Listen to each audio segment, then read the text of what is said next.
my eyes from it. It's Wednesday! Oh, are we starting? Maybe.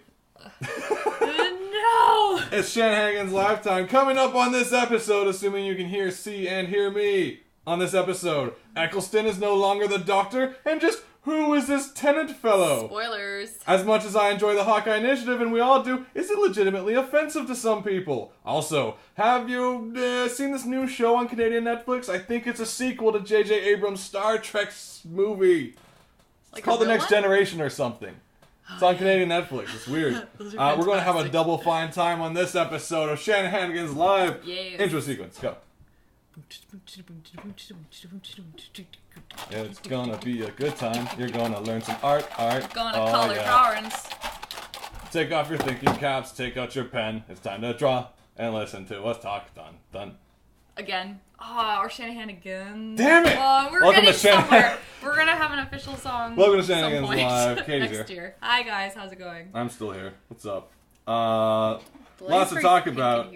Wow, I love the delay on this video because they're still shaking around the pen on my screen. I'm trying to figure out what I should do with the lighting. Trying to create a reflector board for yourself? Super pink when I put it here, but I can't see. You're just gonna have to deal with Rosie Katie. We can hear and see you just to make sure. Check. 1 2 1 2 1 2. That is right. It is International Mic Check Day. 12/12/12. Is that a thing? Yes, it is now. Why? Because it's the only time we'll ever have check 1 2 1 2 1 2 on the calendar. So if you have a microphone, 1 2 1 2. Yeah. I thought it was 12/12/12. I was like, why? Who says 12/12/12? No, it's like someone reading it wrong. Yes, 12, very wrong. 12. So if you have a microphone in your house, go check it. It's no better time. Yeah. Today is the day you should check your microphone. The chat's open too, so if you guys want to jump in and join us, we'll be reading, seeing what's up. You guys can throw us your links. You can't, but you can tell us things that you find interesting. Yeah, because you can't actually post links in the chat. Yes. We got Creative Porpoise saying that's a lot of Copic markers. Thank you. I actually have not owned any before, but they had them on sale for Christmas, and I had to color some work, so... Yeah, and this isn't even as many as some people I know have. Like, this is like, what, the B set? Yeah, there's A, This B, is like C, D, the grade school color. children's set of Copic markers. Yeah, this is me like, I haven't drawn traditionally. And what's this white one? Like, you can't even, why a white marker? It won't even show up. Yeah. Well, it's blending, liars. But doesn't that ruin the white marker when you blend? It's a colorless blender. That's been the case forever. It's like, I got the white marker, and it's like, I'm going to make the pink lighter or the green lighter. Now it's a green marker. Idiot. Forever. So you gotta buy like 12 white markers for one for every color. Serious. At least you buy like semi-useful stuff that's on sale. Actually, I got a really good pen from Marlo at the Comic Jam. The wonderful Marlo Meekins. Is Marlo Meekins in this episode? Let's see. I don't think she's in the chat. I've been looking for a really good white pen for a long time. Cal McDonald says hi. Hi, Cal. I'm just going to go Joanne grab J also said something along the lines of hello. Or change the color. I can see you, says Gabby. Like those magic Crayola markers. Oh man, smelly markers. Like, why don't they make Copic smelly? That would just be great. I was going over some script notes at work today, and I was drawing with an orange marker, and I'm so ingrained from childhood that it's like gonna taste delicious. No, but I'm highlighting the scripts, like very seriously professional work, yes.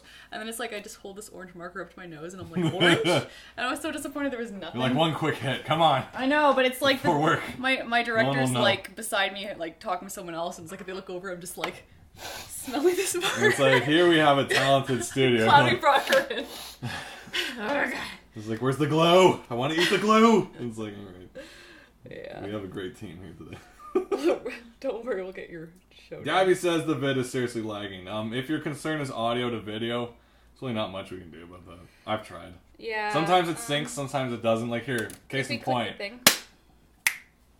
So let that sit with you. But hey, don't look at us because we're not interesting to look at. But hey, you know what? You should look at your own art and then listen to us. In fact, I'm tempted to just cover the camera entirely, and then no one has a problem, and you'll all be equal. If the video's lagging in the sense that it's like cutting in and out, then that sucks. Yeah. Andrew Murray coming in saying, do they still make smelly good markers? What, there's a bad kind? Smelly good markers? Well, like, did you switch out to your like friggin' Green Arrow hoodie? Yeah. Okay. Do you like the show? Have you seen it yet? It's basically Batman with arrows. No. Yeah. I haven't. It's on TV. I just like this. I got it at the Fairy's pajamas. Oh, I should have brought my fairy pajama sweater. It's this awesome leaf shirt. I have a red one. It's got like leafy. Those would match my leafy pants. And it's got like a hood. And it's got like leafy arm sleeves. Fairies pajamas. I think there's one out in BC as well, but they're kind of like this little independent clothing design group of folk, fairy folk. I guess. Well, that's where you had your sweet hat from. Yeah. Before. It's almost been 1 year anniversary of me losing my favorite hat of all time, and I've never let go. Well, Heather lost one of her favorite scarves at the Metric concert. God. At least you had an excuse for a Metric concert. Yeah, I went laundry. I lost stupid stuff. I went to the laundry and I lost my hat somehow. I lost my favorite shirt at Oh my god. a movie I don't even remember. Well, not shirt because that's just a weird joy, but it was a jackety thing that I lost so that it disappeared. I'm still tempted to write them a letter. And I lost my student ID when I went to see that Robots movie. And I could never get discounts again. I hated the movie so much. Yeah, it was ruined my education. Robots. I couldn't get into the school. Sharon's like, I know we recognize you, but those robots. You don't have your ID. He lost it because Andrew Murray was watching and stole it. Oh. You're talking about my hat? How dare it was a different time, man. I'm still tempted to contact them and be like, look, just give me the pattern, I'll make it again, but please, I've never been full. Why don't you go in and talk to them? I did! And they're like, oh, maybe most of them get bought. Well, she basically sat me down. There was no chair, but she basically told me straight. She's like, well, mostly she sat you on the giant mushroom. Yeah, the giant mushroom gave me a little cup of tea. Unfurled, and then she floated over to you. And she let her wings loose. She's like, oh, that's better. Anyway. It's a magical place. And she basically told me straight up, only bombed out hippies ever bought those hats. So I'm like, Toronto has hippies? But that aside, it was just that's why they shipped them all out to Vancouver. Just to feed the rest of them. I'm like, couldn't you... Oh. I don't know, it was... I've mentioned this before, and I know that it was there's worse problems out there. I'm like, sure. But at the moment, we're talking about my hat. Now, have you ever had something, it could be clothing or whatever, that it's just you felt was perfect for you? It felt great to wear. Yep. You're comfortable in it. You had a comic character designed after it. Yeah. And it looked good in comic form. Yeah. And then you lost it. What does that mean? I've tried replacing it. It just hasn't worked. I got some Etsy link hat, which I can't wear outside. It's ridiculous. It's because that guy will be like, excuse me, it's either cold or you're making a fashion statement. My friggin' scarf nemesis from last week. Scarf nemesis. It's like, are you wearing that for fashion or it's cold? Because it sure ain't cold. You're like, well, sir, that is a matter of opinion. Shaggy World Problem says it, and is yes. Yeah. But I'm allowed to have my problems. Because where else will I get my conflict for writing? My life is too good. That's a good deal. It's everyone has all these mopey stories about bullies and stuff, and I'm like, I've had a dandy life. I can't write conflict if I try. I lost my hat. Let's turn this into a life story somehow. Barbara Walters. You'll somehow read into my next epic tale, the Galactic Empire is somehow tied to a hat. It's your friggin' Rosebud, where it's we'll have achieved this empire, and you're like, stupid hat. I'll never get it back. Very So TCAF Party says Kel McDonald. Kel McDonald. Yes. Not necessarily TCAF Party. It's the Dinosaur Comics / Kate Beaton / Adventure Time / a few more in there. Party coming up absolutely free at Poppers. Poppers in my neck of the woods. So Snakes and Lattes and karaoke's all over there too if you guys want to mess. Coming up this Monday on the 17th, around 7-8 o'clock. They're taking over the second floor or something, and everyone's going to be there. We got Ryan North. We got Kate Beaton. We got technically this kind of a TCAF party. Think about it. I'm gonna introduce myself to her again, and she won't remember me because last time I'm like, I'm also Katie, and she was like, yeah. Nice I'm like, hey, Ryan North. Yes, and then walked away. I'm so terrible. And then Ryan North, who I stalked around the Book Island once because I was like, I know that guy, and then I was like, oh my god, it's my comics.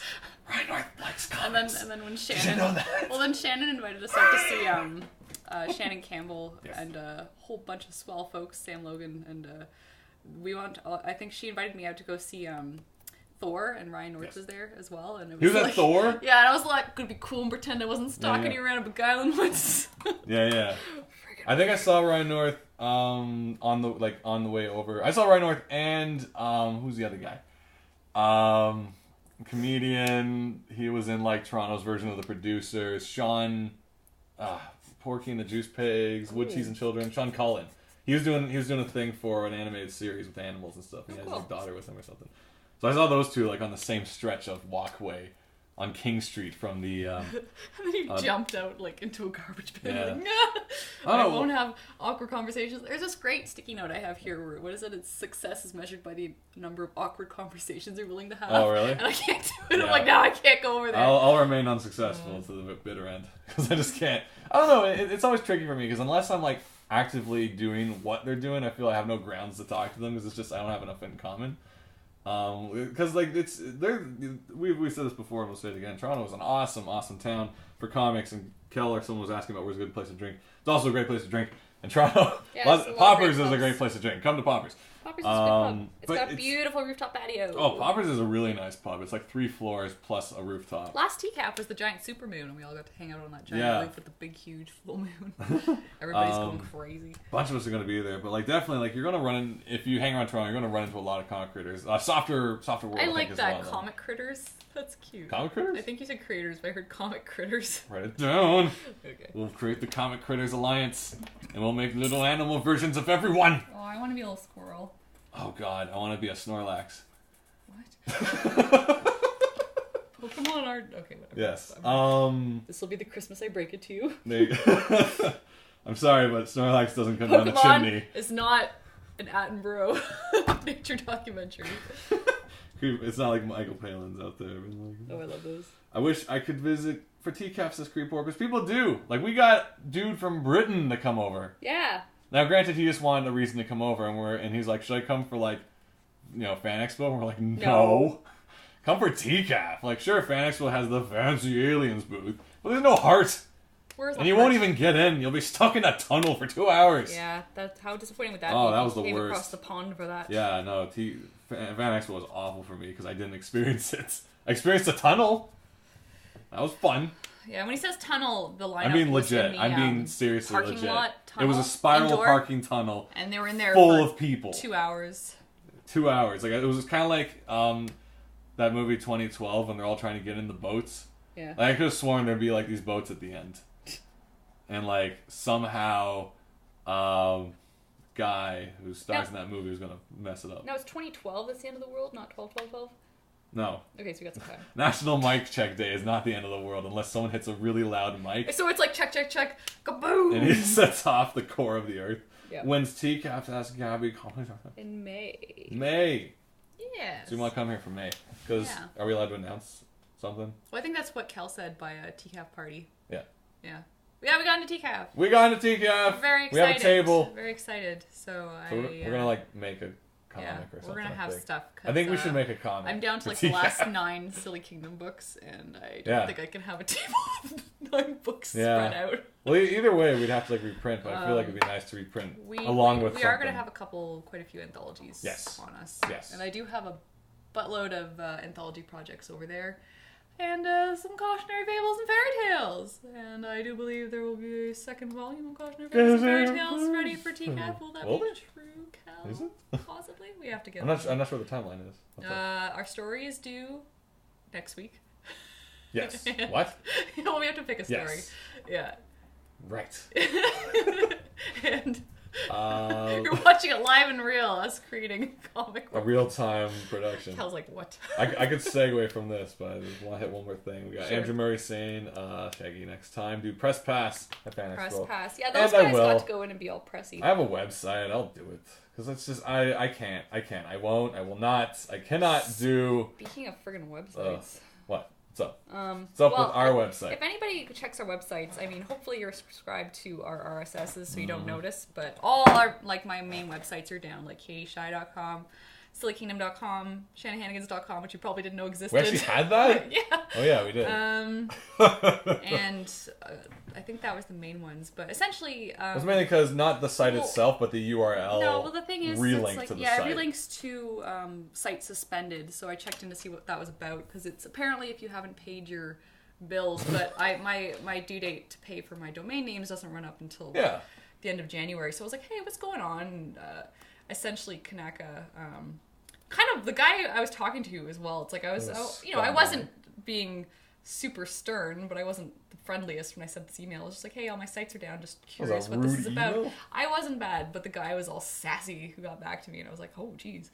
But it's like, essentially, through Kanaka, I used to have an account that we never used. Yep. So it's like, that would be a web page that just sat there, but I also had all the domain names, and I had those linking to blogs, and I thought that I could have domain names, and I didn't need to have an actual big server website thing. But they were like, well, you do. And you canceled it a year ago, and we never shut it down. Yeah, so, but out of nowhere, they didn't even tell us. They didn't even tell me, but they're like, so you've been really lucky to actually have this running for a whole year. And I was just like, okay. You should be grateful. I'm not going to sass this guy. But then I was like, kind of, well, I'd like this to get changed, or, I might go look elsewhere. Not quite like that, but, the little bit of a thing there. Well, I'm not very happy with this. Like, what should I do? Like, is there a way I can fix this, or should I just go? And they were like, you can go. Wow. I was like, okay. Wow. And I'm not that bad. Like, I don't get sassy because I know what it's like. And I'm very careful writing emails. I don't want it to come back, but it's like... Don't go back. Screw those guys. No, it was very much like they probably get, like, punched by, like, bigger clients, and I was this little fish that was like, yeah. And they were like, oh, yeah, we'll slap you out of the water. So I've got, like, 3 days to find a new thing before the site's just gone. Well, there's a bunch. There's basically you can't buy up my URLs just yet because I still own them but it's like essentially it's like I don't know. We just want to own the URLs for now. We don't need the space. So I need to find something like a people blog. Are saying GoDaddy that I should go with GoDaddy. Oh, but those guys were going to support like Pippa and SOPA until everyone got pissed at them. Okay, forget GoDaddy. Then they switched. Do like Namecheap or like the one from Film Riot. They're always pushing. Oh God, what's it called? It's good commercial. Nice. I used to know. I sent you the link for it. It's domains.com. Oh yeah. Like they do domains. Okay, maybe I'll look at it. I used Namecheap. It was like $8 to create geek trip maps. So, nice. And it's just a URL. It's not a website. It just links to the YouTube. I just need to be able to link to my blog. So go buy your URLs. Yeah, but now I have to figure out how to transfer it. Do you just tell them to do it? Don't they take care of it on their end? I hope so. I don't think you have to do anything. I hope so. It's kind of like switching over your phone. You can still keep your number these days. You don't have to get a whole new phone number. No, I have a great number. Yeah, no, my number is the best. It's the greatest number. Sometimes I call myself. I should just give it to people so they can call it. I go to the bar and I'm like, you need to call me because this is a great number. Well, that's the thing. Like yesterday, I got 2 phone calls in a row. You're like me, where it's like you get a phone call you don't recognize, and it's like you jump behind the table and you're looking at the phone. You're like, what is that number? And I won't answer it if I don't recognize it. Yeah, if it's not saved. Then I'll put it into the internet and try and find out who it came from. Yeah. And it'll be like, dentist. But it turns out for me it was the delivery guy. But he wasn't using the company, he was using his own cell phone. So I couldn't track it down. It was just some dude trying to give me my Think Geek stuff. And he was at my door, and he was like, keep missing it because I'm never home. So I had to get it sent to work instead. Yeah, that's what people usually do. And now I got to bring it home, and I had to go to an event tonight, so I couldn't bring it with me. And it's this wicked awesome, because you were mentioning that you're buying, your Copic markers on sale. I'm buying, when did I get those on sale? I think I got, a Pac-Man blanket. Yeah, you did. I can't buy you anything for Christmas because anything that's remotely interesting, you already have 10 of them. Yeah, you gotta surprise me. I was thinking about that today, where I'm like, when you're an adult, it's like, you have the money and the freedom to go buy things you want now. When you're a kid, it's like you don't have any income, so you're like, no, I need you to buy this for me. Like in that family classic Jingle All the Way that I was watching yesterday with Jerry while wrapping presents, and I was like, oh, this movie didn't hold up to what I remember it. Sinbad and Arnold's on stage. And Phil Hartman. Phil Hartman, who's the nicest guy, but everybody's onto him being a weasel from the start, and so they just seem like jerks. So I'm like, he's being a nice guy. Yeah. He's taking care of your wife, sure, he's hitting on her and giving her rum. But come on, he's a nice guy. But it's they always just kind of oh, you shouldn't have it, asshole. Calhoun's saying I used GoDaddy. That's mostly because I bought a 10-year ownership of Sorcery101.net 5 years ago. 10 years is good, because with Kanaka I can only do 2 years. Yeah, that's frustrating. So. Don't use Kanaka, they got sass. There. Sassy. Spread the word. Take that, Kanaka. Sassy. Yeah, no. So we gotta get on top of that. We gotta fix that up. Hopefully we'll do that soon. So I want someone else buying Silly Kingdom, man. I thought that was a big win that it still existed. Well, because there's a band in Germany named Silly Kingdom, I think, and we're like, oh no. We're quickly, we have to snap everything up around them. Before they get big and then sue us. Yeah, I think their last post was 4 years ago, though. So I don't know. I saw their tours were in 2012, and I was like, oh no. No. Now it's like the real Silly Kingdom is their band, their website. Yeah, not that stupid comic band. It's like I sign up for stuff and there's already a Katie Shy and I'm like, what? Yeah. And so I go in as the real Katie Shy, like for Words with Friends. I'm like, who stole this? Yeah. Who's taking my name? Jerk. Why would you do that? Yeah, definitely. Someone does make Silly Kingdom. Wait, if someone does take it, get SillyKingdomComic.com. Yeah, but we just like what I have we do. that too, yeah. What, through Kanaka? Yeah. Oh crap, we have I've got a like bunch a of stuff billion going sites I have to now transfer to some new server because they're like, on. What jerks. Well, better off with that. Let's find something better. It was like the one time I didn't send an email like, excuse me, smiley face, like, you know, because normally it's like a check slate. I'm like, oh, I think you might be like 2 months late paying me, just checking. Yeah. And this was the one where I was like, this is wrong, you must fix it because I'm a paying customer. They're like, screw you. I demand results. Rachel Paulson saying, Alan Rickshot is the grumpy bass player who never agrees on the band's artistic direction. Nice. Fluxbox is often taken as Fluxbox, so I have to jump on new things even if I don't plan on using them. Yeah, pretty much. Like as soon as the next Twabumbler or whatever comes out, like you've got to grab that quick. This dumb site I saw. No, it was a Tumblr post where it was like alternative names for Benedict Cumberbatch, and it was just all these like ridiculous names like Bumblestein, Fluverschnopf, and stuff. And I was just at night like. I think I would enjoy that very like, much, very tired. Especially after that Gravity Falls episode. With Captain Singh rapping Frapper as the coxswain. I can't repeat it, but it's just the funniest thing. I had to pause and watch it again. I was destroyed. It was over. Well, that's all I knew about Gravity Falls was that there was this scene that was making you cry. Like the Duchess approved episode. Yeah, the Duchess approved is the funniest damn thing in the whole series. I don't know why. It's the funniest thing ever. Speaking of being destroyed, my heart was destroyed yesterday when Eccleston was no longer Doctor Who. Oh, what? Dear. I really liked Eccleston a lot. This is not a huge spoiler if you know Doctor Who, that you know there are different actors every once in a while, and he regenerates and becomes a different.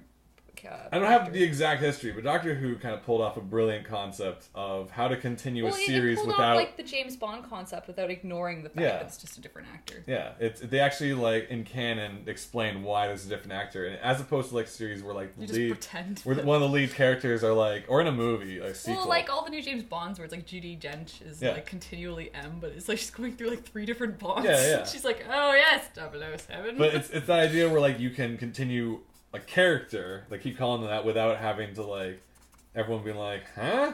Like I think The Matrix is one of the worst that they just like a bunch of movies do that, especially if actors pass away and stuff. There's not much you can do. You use whatever footage you have, or you like dress someone up, or you just make an explanation. Yeah. And in the case of the Matrix movies, the Oracle, I think she passed away before either the second or the third movie. And instead of going a whole different way, they got like a slightly different looking actress. Right. And Neo just comments like they should have just went nuts and they're a completely different person. Because she's an Oracle. So but instead Neo's it'd be amazing if she was like some sassy dude or that'd be great. But instead Neo's just like, you look kind of different, and she's like, I've changed because of choices I've made. End of it. And that's all they said. I'm like, if you're going to change the actress, just go nuts with it. Like, just make it completely different. And not that she's wearing a different hat. It's like, well, I made some tough choices. Or all the shots are from over her shoulder, just so you don't see her face. It's just like, you know. And I feel like Doctor Who got away with it really well, where they've like made it canon. That's like, he's going to change every now and then because he has to regenerate. Yeah, and it's a little bit heartbreaking because it's the same character, but it's still different. And he knows it's going to happen. It's the Doctor, but it's like, you know, he doesn't want to go. He still has his memories, but he has a different persona, which is an interesting concept. Like, it's very much like the cat with like the 9 lives thing, where it's like, or no, it's completely different. It's very much almost like it's like reincarnations, where it's like you have the memories, but you're like cloned and you're different. Kind of, I guess, in a way. I don't get the total canon of it. Rachel Paulson's saying they should just say that the name James Bond is a title and gets used by different agents. Well, and that's a theory. Someone was saying that 007s are all James Bonds. Yeah, someone was saying that all the movies actually sync up, and it's like a new one when the old one dies, and it's just he is a 007. I think Roger Moore just died of age, then I guess, because he was a freaking old James Bond. Yeah. He's like running around. I like Roger. Oh, well, Roger Moore was our James Bond because Sean Connery was a little too steamy. so we couldn't really watch Hello. Sean and Connery as a kid. But you know, Roger Moore got his moments with the ladies, but otherwise he was just kind of like this decent. He was kind of like a decent your ski instructor, I guess. He has a nice comb. I was thinking ski instructor. I don't know if it's just because we used to listen to James Bond when we went to ski lessons. Maybe. He wasn't my ski instructor. I wasn't. Or he was in or he looked like a dude that would be a ski instructor and or gym teacher. Sadly, that wouldn't work since 007 is supposed to be a title. Well, I think 007 comes packaged... Like, this comes down to the whole thing, like, if your Zelda games have to be chronological.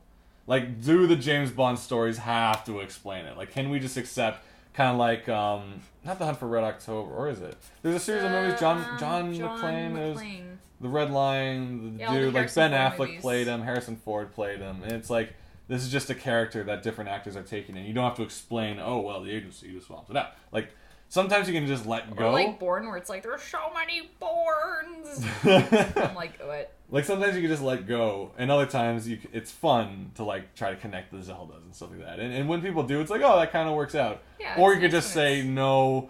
Like, I think one of my favorite theories of Zelda is just, it's the Legend of Zelda. So this is the story being retold with similarities, it's a legend, so but it's different. Like, no, let me tell you the real legend. Yeah, it's like, well, you see, because since... No, there was this time he was on a boat. Yeah. He was riding He was around, this kid with a boomerang, and he was cel-shaded, he was. Like, no, you know? He was a warrior and turned into a wolf or something. And I don't know because I didn't play the game. Some other prick is like, and then he said, excuse me, princess. And you're like, this makes sense now. Canon. It's the Legend of Zelda, so it's the story retold different ways. So it's like the person telling that story is the person who we went into their house and broke their pots and left, and they're like... So he's like, and this asshole came over. He broke my stuff, and he was so Zelda's sassy, version. Like the guy from Kanaka. Okay, I don't remember whose Tumblr this is, but I love that Tumblr with the little Zelda cartoons. Yes. Where they're like, those sometimes are adorable. The backgrounds are animated. They're like little big head Link and Zeldas. They have these giant eyes, and they're so cute. And then there's the one where it's like the girls are all having a picnic, but it's like the sun and the moon keep shooting over, like again and again and again. They're like, oh, I'm getting dizzy, and like Link's playing like the time song because they didn't invite him. He wasn't invited to the picnic. There's one with like Zelda sitting on a barrel, and it's like, what do you like about Link? And she's like, I think he's brave. It's just like really cute little comics. I forget who does They're like, what do you think about Zelda? Why do you like Zelda? She laughs at all my jokes. It's really cute. Hytherian is saying, what Tumblr is this? I wish I knew. They're off by heart. She does t-shirts and stuff too. Really cute art. Really fun. I remember the URL, but I mean, if you Google cute Zelda comics, I'm sure you'll find it. There'll probably be some floating around. Yeah. You'll know what to see it. They have like giant. It's very taken from like the Wind Waker art. They're very like super cute. A little more interpretive from that. Super cute. But it's an adorable comic. Speaking of Tumblr, so last week we talked about the Hawkeye initiative. Oh yeah. And we all love it. It's all like, take that poses and stuff like that, like women poses. And now Hawkeye. All right, to recap, you take any comic where you have ridiculous female poses. Yeah. And outfits, Hawkeye. And you swap it for Hawkeye.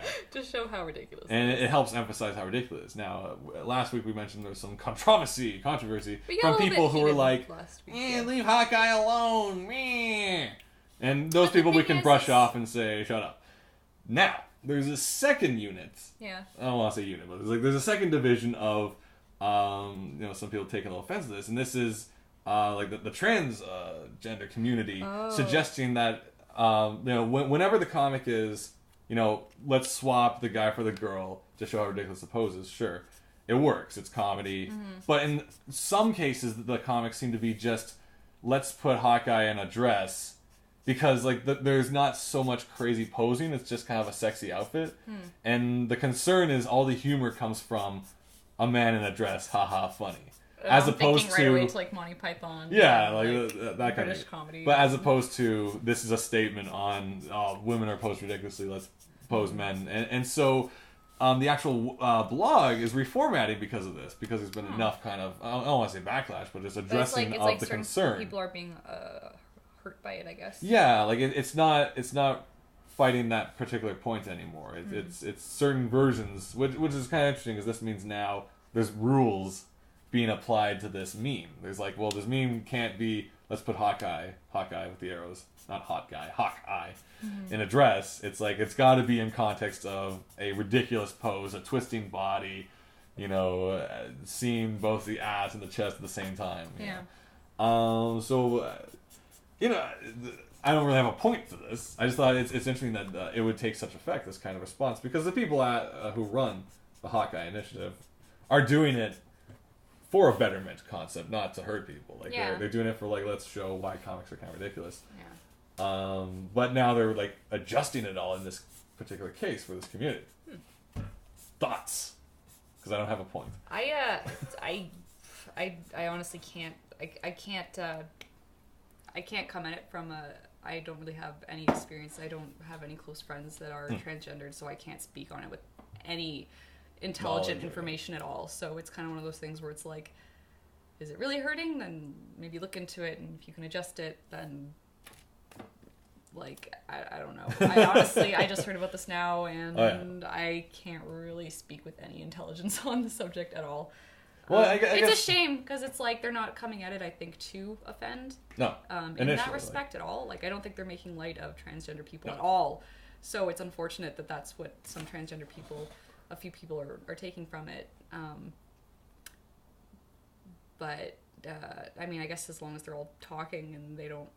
And they there's definite communication, cool, which is cool. Like it's interesting to see. It does feel like it's one of those things where it's like you retaliate with something like haha, and then it's like you're going to be hurting someone else that you're like, well, no, like that's not what I'm saying, but okay, now I have to, and then but I mean, it's not the same as that charity thing we said, where it's like, if you support one charity, why don't you support the other? It's not like that, but it's that kind of thing where you can't, like it almost makes everything has to be so careful. You have to be careful with certain lines, I think. Well, like the truth be told is, if you do follow like a lot of the Hawkeye art, you know, the initial ones were like pretty brilliant and smart, and a lot of later ones are other people just kind of like looking for poses that haven't been done yet. Yeah. So they're kind of snapping up whatever they can get. I'm not saying this is like degrade the movement or nothing, but it's just kind of like that's kind of the natural way of it, because there's only, as ridiculous as comics poses are, there's only so many iconic ones that you can track down.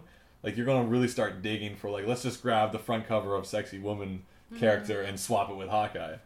And then all of a sudden it's like, well, it doesn't really show the points of what the movement kind of is. So it's actually just a kind of interesting study in that kind of. I do, yeah. I mean, again, it's like too much. Is it? But I mean, an example, and I mean, maybe this is a little bit too racy for this, but like I know artist Kate Leth had drawn something for like Female Pride, where she drew like a lot of female parts, and she was like, you know, ladies, be proud of your parts, and it was like, I guess a few people who said that they were transgendered came at it like, well, how dare you say this, because it's like, you know, that lady parts is not my lady parts, and you're saying that's what it is, and like they got really mad at her about it, but it's like that wasn't the point she was making at all, and it was like, it was unfortunate that they were offended by it, but it was like, again, trying to see the context of it, and I guess it's coming at it from like what we were talking about last week, where it was like Angelina ALB in Wonderland put up that talk about the fake geek girls, and then there were some boys that got really offended by it, saying it was sexist towards them, and they felt like she was attacking them, and she wasn't attacking them, she was talking about a certain thing, so it was unfortunate that that's but I don't know, it's just one of those things where it's like, you don't want to hurt anybody, but it's like no matter what you do, there's always an unintentional target for one reason or another. But I think if you can talk it out and be like, okay, why is this hurting you? Like, how can we work this out that it's like we're able to talk about this thing and it can be entertaining and not offending anybody, and it just, I don't know, it's tricky. It's really... Well, long story short, we got really heated last episode, but we're not going to that level, because that was a whole different I don't think kettle we're going of to go fish. too much into it. But it's more about, if you're wondering why the Hawkeye Initiative website is down right now, that's pretty much why. Really? Because they're going through some like reconstruction of which content supports the idea or not. Yeah. So, just something to think about. I guess, I mean, I don't know, maybe it's kind of like my thing with the website, where it's like, and then everybody gets mad at each other, and it's like, well, let's, just kind of talk it out, and it's like, as soon as you start getting, I don't know. Yeah. It's just one of those things. So we'll see how, I don't know. It's also just tricky. It's just like, do we have to be careful with everything? Like, it's almost you can't even comprehend how the effect of your content to a certain degree. You cannot imagine how everyone's going to accept it. So like, chances are at some point something's going to kind of be taken wrong, or legitimately it is offensive without you knowing. Like, you're not aware because you just don't know. Like the term, I like to talk about the term ignorance, not as a negative thing. It's kind of like, unless once again I'm just wrong about the word. If you're willfully ignorant. Yeah, but the concept of being ignorant is just you just more don't like you were know. Innocent. You didn't know. You know. And I guess in that respect, you have to kind of look at like, well, what am I even trying to say with this? Is it more important that I'm entertaining, or is it more important that I'm, you get into a whole, this gets down like this crazy hard quagmire road of like what that we have no answer. What are you for. allowed to talk about, and what are you allowed to joke about, and and what is the limit for a laugh. And is anything sacred? And I don't know. I don't know. I don't know if I can do this tonight because we make silly comics. Either way, I just thought it was really complex. interesting that this is what's happening because I've been following like the Ashler Girl Tumblr as well as that one, and just like this is now kind of like the next phase, and I'm like, this is interesting. Like, at what point does your like the thing you strive for start to treat upon others, and you're like, we gotta like rethink this. I think the word you're looking for was tread. Treat. What's treat? I don't know what treat is, but tread is to like stomp on. Yes, treat is like a heavy accent on tread. Yeah, sure. Speaking of heavy accents, how crazy is Deanna Troy's accent in the old Star Trek it? episodes? I'm not crazy. Yeah, she's got. I don't know what is the accent she's going for, because I was trying to mimic it and I can't quite. But it's so like. So let's step back a sec. It's like Scottish / Canadian Netflix has finally added Star Trek: Yay! The Next Generation, so we And can. it's Is it all of it or just the first? Like all of it. Why'd they bother releasing those DVDs? So all of Star Trek. All of Star Trek Next Gen is on Canadian Netflix, and I admit I've never actually really watched. As a kid, I watched a bit of Star Trek. I never remembered anything from it. Like this and that, Tribble. That's even before that. Yeah. And now it's just it's on, so I'm like, all right, let's check this out. And I think you started watching it before me. Yeah. And you told me all about it, so I'm like, all right, let's check this out. It's hilarious. There's actually a few notes I want to hit upon it. So I like to call it Star Trek: The Next Exposition. Now let's explain this for a second. Because they go on an exposition and there's a lot of yakking. Well, it's because it's the very first episode of this new sci-fi franchise in a way. Like, let's kick off Star Trek again, and it's interesting to watch because they tried to both subtly but often blatantly explain things to the general audience, so you know what's up. Now we kind of like just being alive understand a lot of the premise and concept of Star Trek, like phasers and Vulcans and beam me up and all that stuff.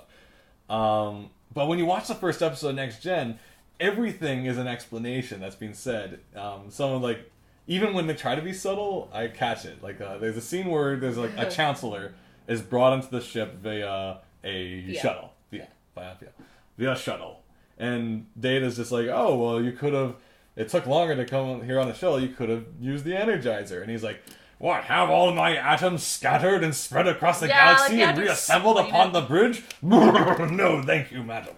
And the whole show is full of these kind of quips that are all explaining how everything works. Episode 1, at least. It is. And I just found it really interesting to like just notice that. Where for the most case, we already kind of know everything, or at least we assume, we do. Yeah. But you got to imagine, like, I got to set my mind back to being like, this is when Star Trek was new for more people. It still is, like, technically. Like, new people watching now might be like, what? What's this Energizer? Or like, why is the hologram room like this? It's just good that they don't have to do this every movie. That was the big concern with like an Avengers. Like, you couldn't. This is why people are concerned with the Justice League movies, because you're coming out of the gates.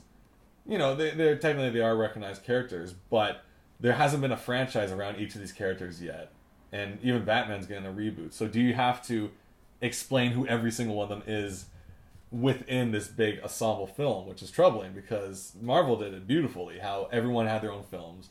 We all knew who they were, and then we can throw them all into one movie and get it. Mm-hmm. We don't have to say, well, I'm Iron Man and I got these powers by doing this. Like, there was never an explanation of any of that stuff.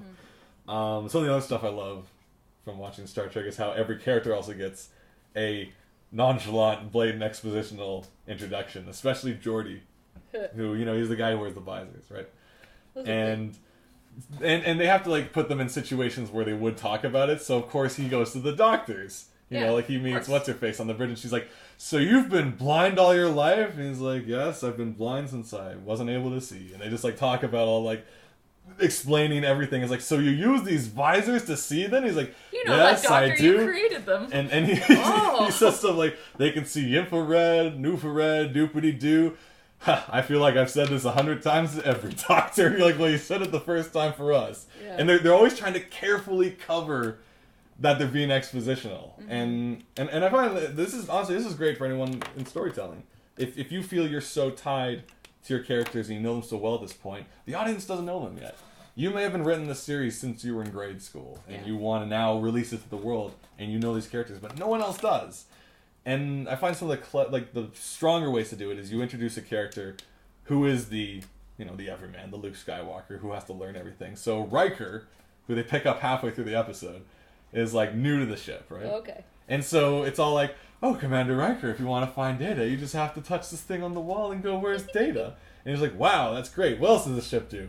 Oh, there's arrows and stuff. Wow. What's this room? Oh, it's the hologram room. And it's like, awesome. So it's like, I heard of holograms before, but this is the biggest. And it's like, you need that character who doesn't know anything to be you. Yeah. To follow along. You know, that everyman character. Adriana Blake's joining us saying hello. Sup, Adriana? Hytharian says, aka Mr. Reading Rainbow. Lamar Burton. There's a moment, though, I don't know if it's the one where they're all drunk or infected by the drunk disease or what, but it's like he's complaining about his visors and he's like, but I won't be able to see anything. I've never even seen a real rainbow. And I was like, which was terrible. But I was like, no, because you're reading Rainbow. And everyone's like, that's so offensive. And I'm like, no. Wait, what? No, I'm kidding. But like, it's kind of one of those things where I was like, it's like watching this, like, never seen it.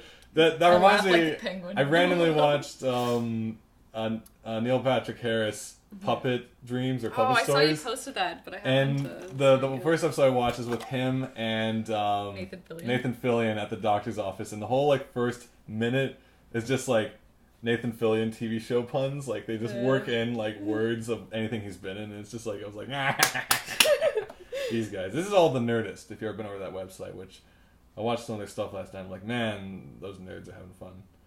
Because they have like nerd bowling and stuff, and it's like their team versus the cute Mythbusters team and stuff. I'm just like, Hytharian says, also I find myself really missing Shaggy's beard. Well, you see, since I started Star Trek The Next Generation, I want to follow the path of Riker. So I want to start, beardless and climbing over chairs and computer screens and stuff and sitting on things. And then eventually I'll grow a beard. And me and Dana Troy will have a hot shaving sequence in the bathtub in one of the movies. So awkward. Awkward. Speaking of Dana Troy, which is why we started this. Accent. I don't know what they were planning with her. But she is wacky, weird, Scottish, Eastern, Asia, it's like this Western mix of everything. They tried to make her like this like mysterious culture, but I'm like, I have no idea what accent she's trying to do. Because she's like, I feel, and so much pain, and pain. Here comes sadness. No, she's just totally. And then she's like, I'm just doing Scottish. This is like awful Scottish this whole time. But then like it's like a mix of Scottish and maybe a bit of Indian, and it's just like, I guess they're trying to make her like she has like the curly hair and the wacky weird, and also the skirts. The cute little go-go skirts. And it's not just for the ladies. Like everyone's wearing the go-go skirts. Everybody's in skin tight outfits. Yeah. Like even Picard's in like a little leotard. It's like your choice, number one. Yeah. Skin tight or skirt. Now suit up. There's war. This is your outfit forever. And it's like I'll go with the skin tight. it's just weird because everyone's wearing either skin tights or skirts. So I'm like, that's craziness. This is like kind of breezy on that ship, I imagine. Oh yeah. You're near a power core. I want to wear a few extra layers, I'm thinking. Yeah. That's just me. The power. But it's fascinating. It's a little corny, maybe, but it's also, it's got heart. Like, it's got really, like, even the first episode was just kind of, I got into all the conflicts. Like, Q is, like, a whole part of the first episode. Yeah, I thought he was something that showed up only for special episodes, like Batgirl on her Yeah, like Q would come by on a motorcycle during the opening. You're like, oh, Q's in this episode. Yeah. No, he's alright. But no, he rocks the whole episode. It's all this like, and it's there's this really smart stuff too, like how he shows up as a captain to the captain. He's wearing like this old timey like ship sailor with the big pants and like the hat with the feather in it. He's like, I appear to you as a captain. He's like, that's old. We're not like that anymore, Q. Now we wear leotards or go-go skirts. Pick one. We have a stern policy of go-go skirts. You will choose or get off the bridge. It's just like, wow, touchy much. Amazing. And like the whole like, I remember like, I never saw the first episode. I remember the episode when he gets pissed off at Wesley Crusher. Oh yeah. Because Wesley Crusher goes to the academy and they're like, let's do a spin-a-rooney, and someone dies. Oh, that was with that Paris guy from Paris from Voyager. Voyager He was was one in of that Wesley's episode. cronies. Now I don't know if he was supposed to be the same character, but he was the same actor. It would have worked out perfect if it was the same character, but I heard my Star Trek friend said he wasn't. I'm like, oh, lame. Because it would have worked. That was like in Cheers, I think. The guy who plays Kramer's dad shows up at one point, but he's not Kramer's dad. Yeah. No, sorry, Frasier. But Frasier exists as an offshoot in the world of Cheers. Yeah. So it's but weird. That is your dad. So but he's playing pretend? some salesman. But like, I remember that episode when it's like, so Wesley, you're gonna tell them what you did, you killer, and he's like, I don't know, and because he has peer pressure, because his other friends are like, don't tell the academy that we killed our friend by doing a flippery-do, a barrel roll or whatever. He's like, okay, and then Picard is grilling his ass, being like, I expected better from you. I know, that's the worst. He's like, I remember 20 years ago when you sat on my chair on the bridge, and I was like, what the? But then I was like, why not? But now I'm rethinking my decision. I'm like, dude, that's scars. Well, that's like, it's always worse. He's been hanging on to that forever. He's like, just you wait till you mess One up. of these days, Wesley, I'm going to lash out. I'm gonna hit you where it hurts. And it's just, it was just like, I remember that episode. I never saw the first episode, so it was kind of like closure for me to see. Well, it's like anything, I'm in your chair. Like when you get out of trouble and it's like someone's like, I'm just very disappointed. You're not like, sweet, I got out of trouble. You feel worse. Yeah. Like if you got a beat down. Well, like, there's a great episode of I am a Simpsons like that crappy where Marge person. was just like, I've got nothing else. Like, I don't even want to talk to you. Like, she wasn't yelling at him, which he was more ready for, but it's just like. Was that with the shoplifting? I think so. It was a shoplifting, and she's like, maybe I've been mothering him too much. I guess I'll just let go. It's like, and he just felt like, he's no longer cared for because there was no reaction, And it's like, oh, it's like, it's just disappointment. It's like, what? It's like I can't look at you the same way anymore. So I definitely want to check out some more. I've only one episode in so far.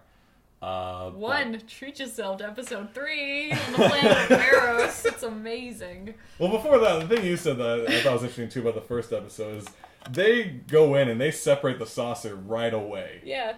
Like, usually, I thought this was just safe for the movie, being like, our ship is going down, we've got to separate the saucer. I'm like, my God, they've never had to go these lengths. Like, we're going to save all the civilians and we'll crash or whatever, the ship blows up. I don't know. But no, the very first episode, it's like, we're on a maiden voyage. Separate the saucer! Oh my God! Dear God, it's Q! Separate! Yes. I'm like, wow. He hasn't even said anything yet. They're like, get us out of here. Yeah, they really jumped the gun there. I'm like, alright.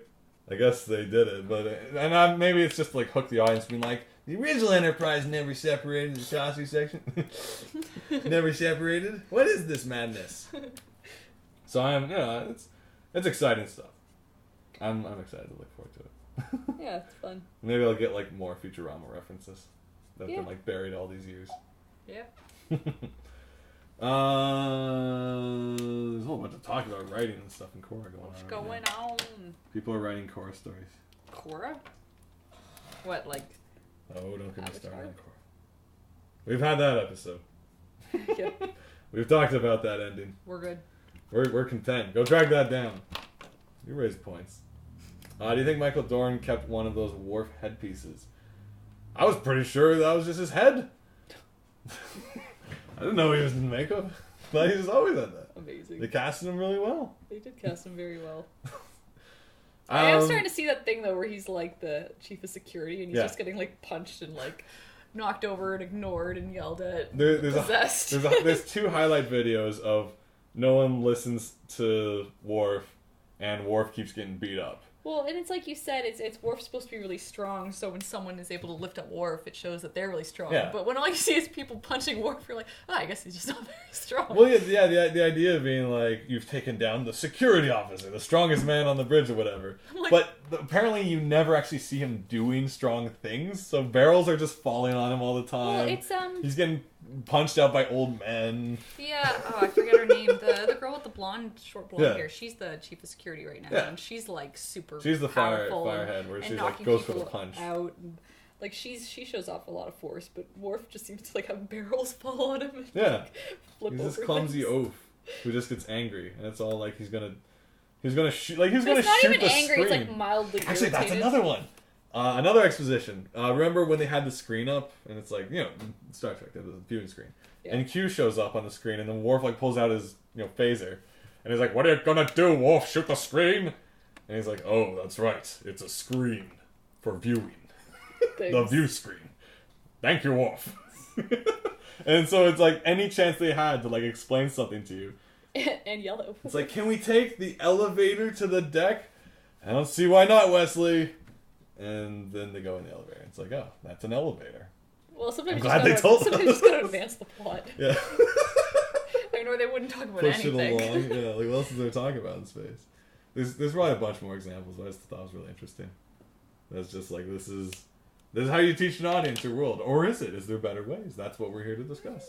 Is there better ways to explain fantastical things to the audience? Let's look at Harry Potter, for example. Harry Potter was the dumb character because they had to explain everything to him, and we see the world through him. So it's like everything seems wacky and zany because it's like, oh, welcome to Diagon Alley, and people You're a are wizard, Harry. jumping around, stabbing each other and stuff. And it's Yeah, like, this is crazy. Diagon Alley. And it's like, oh, that's what they do, Harry. Is that Troy? Deanna Troy she let him run. Oh, Harry, the so much sadness. fear and sadness in you. You gotta let her go. Amazing. At least you had a staircase to live under. Can always be worse, Harry. Always be worse.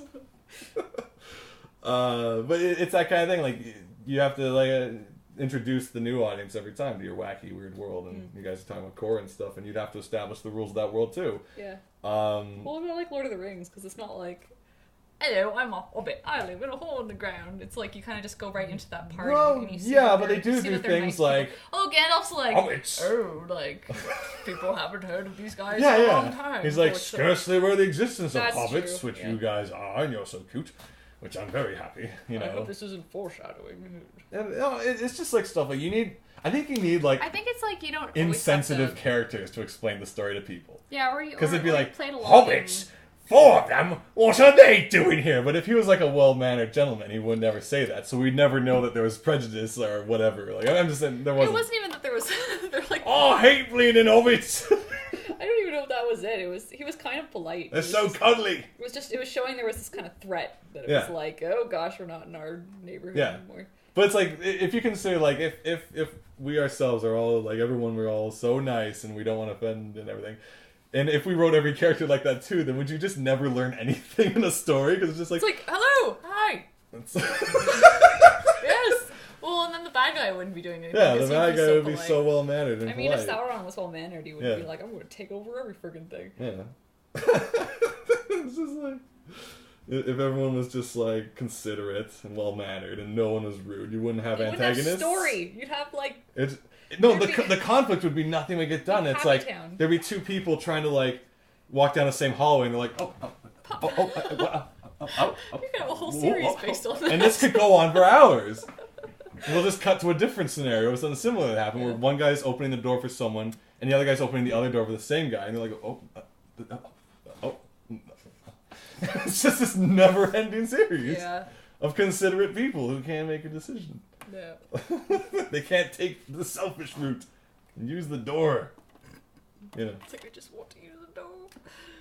the show would be called After You. Oh, like British comedy. That offends absolutely no one. It's the most well-mannered production. After You. I wouldn't mind that. Oh gosh. Not I one bit. would. You need conflict to have any kind of interesting Exactly, things happen. you know. So that's why it's like a utopia cannot have a good story unless there's dystopia in it. Yeah. Like, is the greatest conflict being bored? Or, I don't know. You shouldn't be bored. Hytharian says I'd watch that show. Hytharian subscribes, well, check out my new Kickstarter. After You. A Canadian-British comedy. Yeah, that's interesting. That though. offends no one. Yeah. It's It also entertains no it one. entertains as many people as it offends. None at all. It'll be narrated like Sex in the City. It'd be like, meanwhile, across town. Oh, And then at dinner. After you. No, first you. no, you. No, I can't eat without you. Yeah, I don't know if people will be able to watch it. No. Tolerate it. I don't know. That's what comes down. I don't even know what comes down. It's all about introducing your story and your characters, because everyone's diverse. You gotta show off each character's like variety right off the top. But that's the Star Trek way, anyway. There's subtle ways to do it. I wish I was seeing it Friday. Unfortunately, there were no tickets to be had. I bet it's pretty hard to get to The Hobbit. Oh, is that what we're talking about? Wait, is it Friday? No, it's this Friday. Oh, shoot. It's the 12th, so it's coming out on the 14th. Oh, Hobbit is coming out.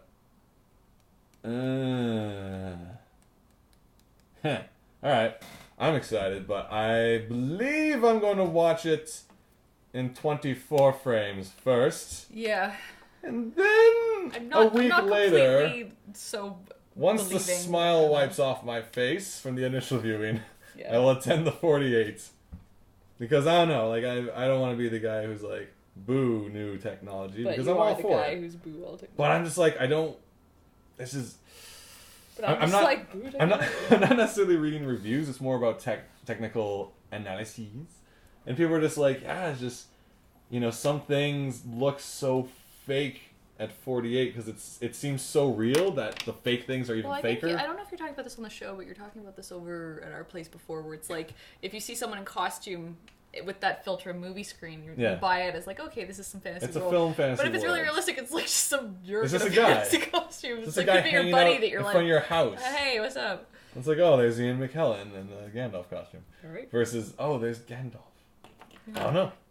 Like this is interesting. This is what's gonna happen. Apparently, people are Claire is gonna make some lambus bread.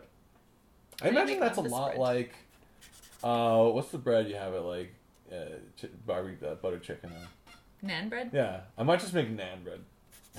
I'm gonna make the Red Lobster biscuits. Ooh. We made them the other day. Oh, you did? Yes. How'd that work? It's good. Basically, it's Bisquick. What the heck is Bisquick? Bisquick is like biscuit batter that you use to make biscuits. Yes. It's like pancakes, but it's biscuits. Is it like quick, like Bisquick? It's like or Bisquick? 20 minutes in the oven. Yeah. Okay. And then it's like you mix it with cheese, and then you like have this dressing that's like butter, garlic, onion, parsley, and it tastes pretty much just like a Red Lobster bun.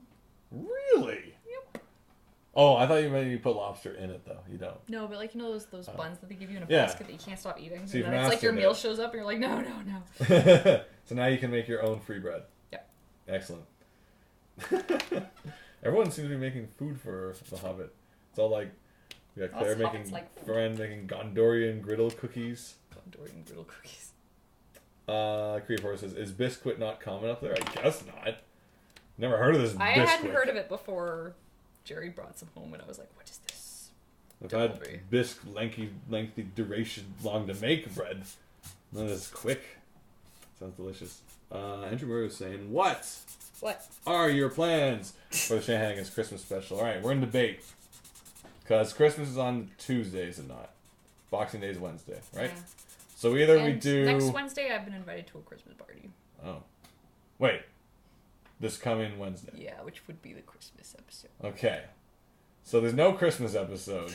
But I think we're going to do a Boxing Day spectacular. We can still do a Christmas episode. No. Hey, I did a show without you. Wait, you want me to do it alone?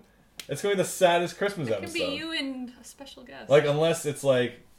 It's one of those episodes, like, when it's like, they didn't come over for Christmas because of the storm, and then at the very end you surprise the audience, and it's heartwarming. Except in this case, you're not going to come over. Oh. It'll be at your party. It'll be like freaking Jingle All the Way, where it's like, you always break your promises, and I'm like, I gotta just... Is that what he said? It's one of those movies that we're like, oh my god, kid, who bought you that house? Yeah. Who bought you karate classes? Yeah. We bought your love, and this is your payment back. Yeah. Yeah. Oh, we can't show up to one stupid karate class, but look at this mansion you live in. Wait, that's the big deal? Like, at least Hook had T-ball. I think he misses a lot of stuff. I don't think it was actually T-ball. I think it was like, you're going to my T-ball game. I'm going to become a pirate. I don't know why that's the funniest thing ever. I don't know. It's just we don't have kids, so we're like stupid kids. Stupid children. Wanting parents to see their accomplishments. They mean nothing in the bigger scheme of things. Like, but son, I am an athlete. Watching you perform is boring. Did he say that? No, but it's like what we're thinking, because we're like, really? Yeah. Like, you're amazing. Like, yeah. It's like, yes, son. Yes. It's like the school plays. I'd be a terrible. Andrew Murray says, do a special like Christmas with the Joker. Hold an audience hostage. Oh yeah, that was For some reason, one of the funniest YouTube poops, if you ever watch those, where it's basically people take an episode of something, usually like Arthur, I don't get King that. of the Hill, That killed you. and they cut it up and remix it and do stupid things and make stuff play again upside down in black and white and like blow out the audio. I think it's the funniest thing ever, just because I love editing. I jokes. don't get it. People send it to me, and I'm like, okay. But one of them is the Christmas with the Joker, and they loop the audio of the thing, so it's like, it's Christmas with the Joker. And there's a scene where Batman starts grabbing cake and starts putting it up because they reversed it. He starts like slopping it all over himself and just, I don't know, I just find it hilarious. Like, I watched the King of the Hill ones, and they destroyed me. They're so stupid. Sent me one where it was like Jafar in a rocking chair, and he's like, Granny's gonna get ya! And then he's dressed up as a granny, and it's like all this crazy stuff, and I'm like, this is like 10 minutes long? What is this? It says live stream feed not comparable with mobile app. Comparable or compatible? We don't have mobile apps. Live stream feed not comparable with mobile app. This is Daniel Luke saying. Well, there's a live stream app. You can actually do video off your phone too. We could do this show off my phone. You just do it at the party. What party? The Christmas party. I'm invited to. Oh, you want to live stream from the Christmas party? I don't know, maybe. Do you want Really? to know? Whose party is it? The Donovans. Are we allowed to like divulge this information online? Ignore what we said. I'm sure someone in this chat lives near them. What? They could do that? What's happening? Oh, you mean guests? Yeah, I don't know. Either it's gonna be like a sad, lonely Christmas party. But it's gonna be the week before Christmas. It But you wouldn't can play matter. that Charlie Brown. Yeah, I'm playing the Charlie Brown music. It's the only Christmas music I can It's my stand. favorite Christmas music. Yeah, it's so good. They were playing that I wanna buy these shoes gosh. when I was at the in the lineup to buy Christmas wrapping at the dollar store, and I was like, no, this is that song that you are a monster if you hate it, because it's about like the kid wants to buy the shoes because his mom, I guess, is dying that night, and it's Jesus wants her to wear some nice shoes. so the and kid doesn't have enough money, and then Liam Neeson gives him the he this gives him nice some guy gives him the money. shoes, but for whatever reason it grates on me. But it's like, It's too sweet. if I don't like it, It's I ludicrous. am a monster. You're a horrible 'cause person. it's You don't like very Jimmy's sweet T-ball game, and you don't like the Christmas shoes. The They're saddest, just- most awful, heart-wrenching song ever. Like, there's a lot of Christmas songs that just are always out of place to me, where it's like, first of all, Drummer Boy, I just hate that song altogether, because it's just That's so like Mom's grating. favorite. It's so grating on my brain, because it's like... But the one I like doesn't have any words. It's like just Carol of the Bells, where it's like ding ding ding ding Yeah, ding ding. and then Carol of the Bells, which is great, but it's the most, like, epic Ding, ding, ding, chase... Not even chase scene, it's like... ding, ding, ding, ding, ding, ding. the countdown to something awful. Well, you're thinking of the version Dun, dun, dun, dun. because there's the Trans-Siberian Orchestra that Yeah. does it. And it's just like Well, that one's rocking. That's a head rocking smashing. good time. Oh, it's so good. But there's another version that's like, you've got like John Williams and the creepy children choir. That's all like, and you're like, someone's gonna get shanked any second now in an alley. Well, I it's don't kind know. of like the Harry Potter soundtrack. Yeah, something wicked this week. It's probably the same kid. I don't know. That was like my favorite soundtrack for the Harry Potter movie. I always found that out of place though in the movie itself. It's It was like, kind of weird, but it's welcome got the- class. it's got the Now pretty we're sound. going to do things a little different this year. I'm not Jerry was trying to describe that character. And he was like, the math teacher from Harry Potter. I'm like, math teacher? Like, all these magical things have gone. It's like, I'm here to teach you math. Well, that's my And concern. they're like, oh. You have like magic calculators. You're not gonna learn nothing. Yeah. Operate in a muggle world. I heard a Christmas remix, said Rachel Paulson, of Ghostbusters and the Addams Family theme on Tumblr. We've It got was epic. Yeah, we've got a Jerry picked Make a up note one of that. from work. It's a AC/DC Christmas, where it's all their music's like ching ching ching ching. It's all like ding-a-lingy, like Christmassy, like bells, and it's like AC/DC's greatest hits. It's really cute. Ghostbusters, Addams Family, Christmas. I'm not writing anything, I'm just scribbling. I have to look that up. Definitely. Some other people were saying that The Muppets Christmas Carol is amazing, That's my and it's honestly favorite. probably the best Too. rendition of that story. Yeah, but also the Muppets music I really like with John Denver, Oh, yeah, that guy. with Miss Piggy and the Yes. Piggy pudding. Yes, we grew up on But that. Muppets Christmas, I love it. Michael Caine is the best Scrooge. Oh my god, that thing's great because he's not just like a dick. He's like you can feel tell he funny. was an endearing character, like he was a person. Yeah, Some Scrooges are just jerks to be Scroogey jerks. yeah. But like How would you like to be unemployed? he's a bit of a dick, but he had his reasons. His girlfriend broke up with him and sang about it in his face. Yeah, I wouldn't stop singing. It was rough, dude. That was tough. Like, he left the scene and she was still singing. It's not even that it's like... He's like, I'm gone, and she's like, love is gone too, dickhead! I'm like, dude, stop being rude. Yeah. That was hard. I cry, though. When Michael Caine starts to sing, I start blubbering. Okay, yeah. It is bad. But he's weeping for, like, his... He is so sad, Yeah. and it kills me. Yeah. Because he's just remembering everything that could have been, but he chose and his it's like, fate. all that time, it's like he's cold because he's trying not to think about stuff too much, so he's just keeping himself serious. Yeah, and then it's like looking at this woman that, like, he could have had a life with. Yeah, he's like, the economy is near collapse, lady. And she's like, it was once. He's like, what? The love is gone. No, he says, I love you. And she's like, you did once. And it's like, whoa. And like, here's the song I've been spending the last year composing for this exact moment. Breakup song. She's like, I was rehearsing while we were living together. You didn't notice? I was singing it across the dinner table at you. This D's a little flat. What do you think? All right. Let's leave it that way. And then he comes up behind her and he's like, it was how I was love. And I'm like, no, Michael Caine, don't cry. See, I'll cry at that. I just won't cry at Christmas shoes. I'm a horrible person. I'm a bad person. Oh, man. No. Yeah, no. Wow. Ugh. Yeah, that kills me. I like the version of Christmas Carol starring Patrick Stewart. Love almost anything. Well, I think he did a movie version as well. There's the better version. I haven't seen the movie one, but if you ever get the book on tape, or audiobook nowadays, I'm sorry. He was at Patrick Fan Expo, and I wanted to go get him to sign Bugong. Oh my God. But I didn't want to pay $70 to... Patrick Stewart's read The Christmas Carol. And if you don't know what I'm saying, it's referencing to when the clock strikes 12 when the first ghost shows up. It's like when he's like, he was looking, Molly was looking at the... Is it Bugong or not Clang Molly, Clang? Scrooge. No, he does the Bugong, and then clang, clang, clang, clang. Yeah, it's amazing. He's like, Molly was dead. To begin with. Clang, clang, and you're like, wow. And then when he's singing the little character called Resting Merry Gentleman, Yeah, he's go so Merry cute. Gentleman. He plays that little character. Why am I thinking adorable. it's still a rabbit, even in real life? Because everyone loves the rabbit. He's just like on the it's a high angle shot, and this is little rabbit singing. In the Muppets version, It's that so little funny. rabbit's there. And what do you want? A penny for the song? He just throws the wreath at him. That's pretty much like I love it. the older you get, you kind of round down the Christmas And specials you watch. and like that was the scariest Ghost of Christmas Future, because it Past was as like well, jeez. present was like this super happy Santa, and then like past was this creepy little doll, but future was like a Nazgul ring wraith shows up. I forgot his name. Scrooge. Yeah, I forget it. Yeah, I kept trying to call him Marley. I was trying to think Baggins.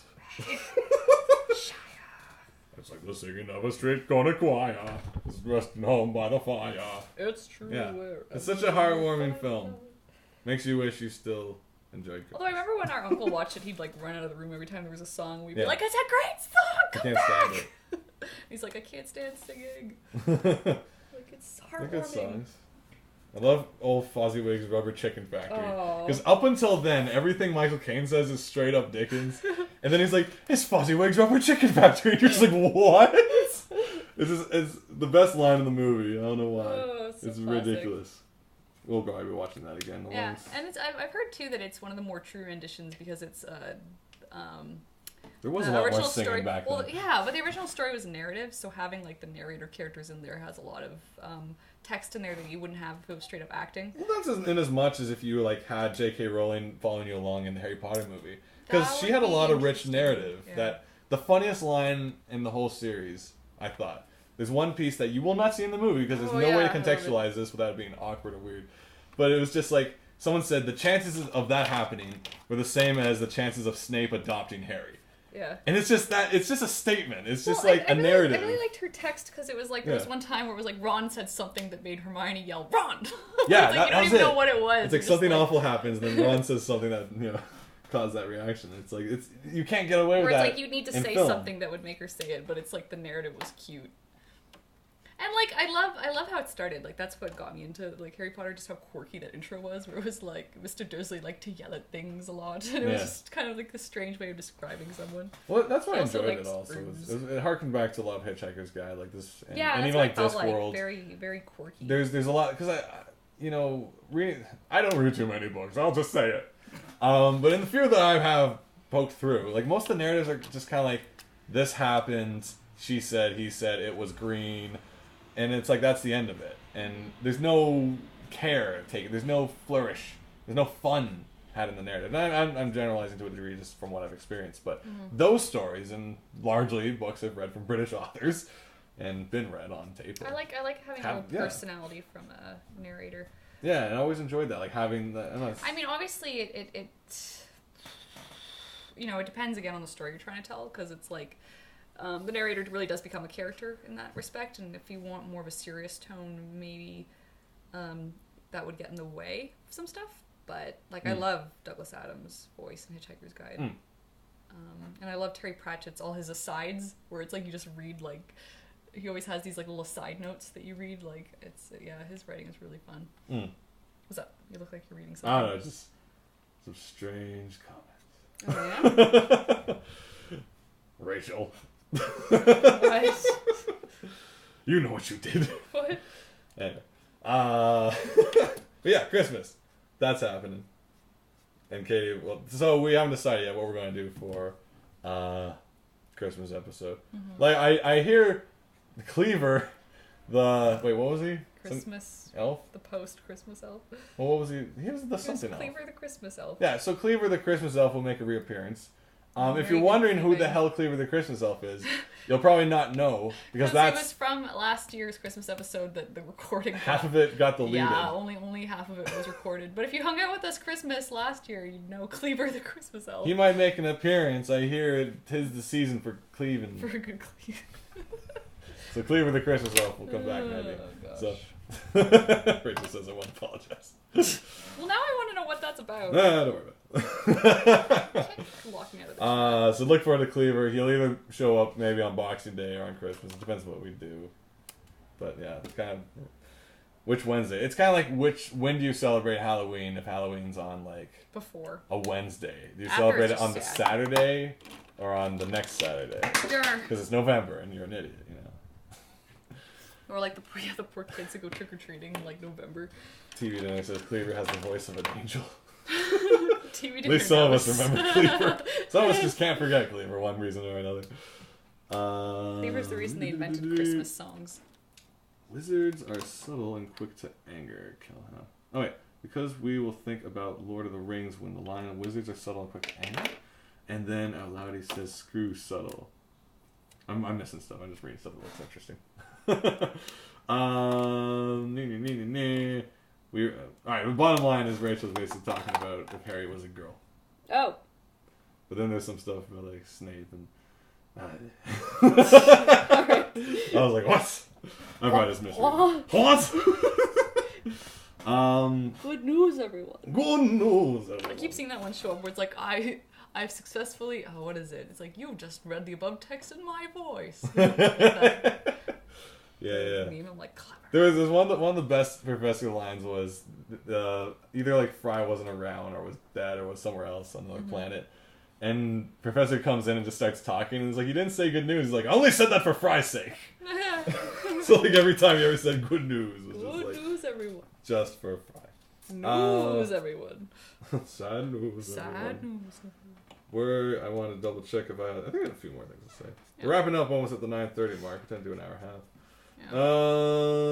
Oh yeah, so I've been mentioning this a few times, but man, I'm just loving everything Double Fine has been doing lately. Double Fine, of course, the studio ran by Tim Schafer along with Ron Gilbert and a staff and crew of multi-talented and fascinating folks, which you can learn all about if you're following along with their original Kickstarter from when they surpassed 2,000, the second people to surpass like the million, sorry, not thousand, millions, craziness. Million. Either way, they got their project, their adventure game, Crazy Finance, and a part of it was there'd be a documentary series by Two Player Productions, some guys who did a lot of the like PAX, Penny Arcade events and stuff like that, coverage. And they even do a documentary of the progress of the game being made. I didn't really watch them all in the beginning, just didn't have time. These are lengthy, like these are like half-hour pieces each one. But they literally follow the stages of building a game as a part of a studio. You see like the pitch session, the concept, people coming up with ideas and designs. And I finally caught up to episode 5, which was titled, and before that it was all about art. And they had guys like Scott Campbell and stuff, like they got to see them working. Scott. Unfortunately I forget the other names, but very talented artists. One lives on an island That's his place. Like he has a studio separate from his house. He's on like an island in like Washington and something like that. Great stuff. But definitely very excellent. If you ever get a chance, if you didn't partake in the Kickstarter itself, I hope there's a DVD or something coming out that you guys get your hands on. On top of that, they also did another thing called Amnesia Fortnite. Now, Amnesia Fortnite is when Double Fine's been doing this for years. When for 2 weeks, Fortnite, they stop production on whatever they're doing. And everyone gets a chance to pitch a new game, a new idea, and they have 2 weeks to make it. And you build your teams from the ones that get picked. Like usually Tim was picking the best, and you gather your art assets, your art designers, your programmers, your audio, whatever you need to like make. It doesn't have to be a perfect finished game. It's all about concept. And some of these games were the basis for real games they eventually made. Like Once Upon a Monster was originally like this happy monster fairy whatever thing. Nice. I haven't seen what the original game was like. There's also like Costume Quest. There's a couple I've others. heard really good things about that one. It's like a Halloween episode. Halloween RPG. Yeah, it sounds like a lot of fun. And basically the notion that a functioning studio will say, all right, everyone, we're shutting work down, and for 2 weeks we're going to do our own thing, and maybe it's just for fun, maybe we'll learn a thing or two from it, and maybe it'll become an actual game. And in some cases, like Once Upon a Monster became a licensed game for Sesame Street. Mm-hmm. In other cases, it's just concepts that move into other games. That like they had stuff like Stack'em, Iron Brigade, or Trench, which was originally called Brutal Legend, and all that.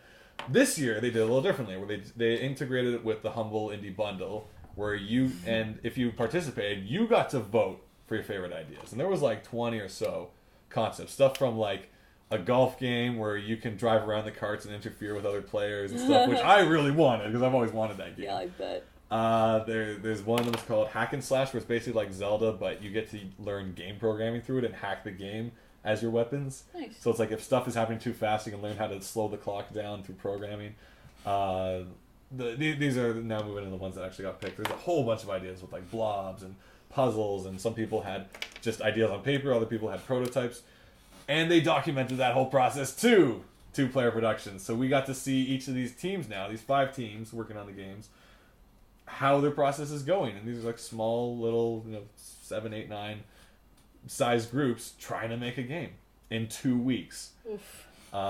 And we get to see everything. If it goes right, it goes wrong. If some ideas aren't working, how the mind works, who had better assets ready, and as opposed to us just receiving the games at the end. I find this is a fascinating experience, both this and the Double Fine Adventure documentary, that I feel I'm going to appreciate the game on a whole new level. To be like, I know how this came to be. Very nice. If you ever were curious about game production, you really have to watch these. Both Amnesia Fortnite. Sorry, I've been going on a bit of a rant, but I'm just loving these things. Because episode 5 now, that I've just watched of Double Fine, is called Things Get Hairy. And it's when they start to realize they can't do everything they want to do. Because Bagel, the guy who's their main, they wanted his art to be front and center. He can either really concept stuff or paint finished stuff, but he can't do both. Yee. Because of money and time. Yeah. And you just see Tim just like, man, I really want to do this. And Tim's a creative guy, and they're all creative people, but just to know the reality of the limitations when you have deadlines and money, that you can't do everything. Yikes. It's incredible. I'm very impressed by it. So if you ever get a chance, check it out.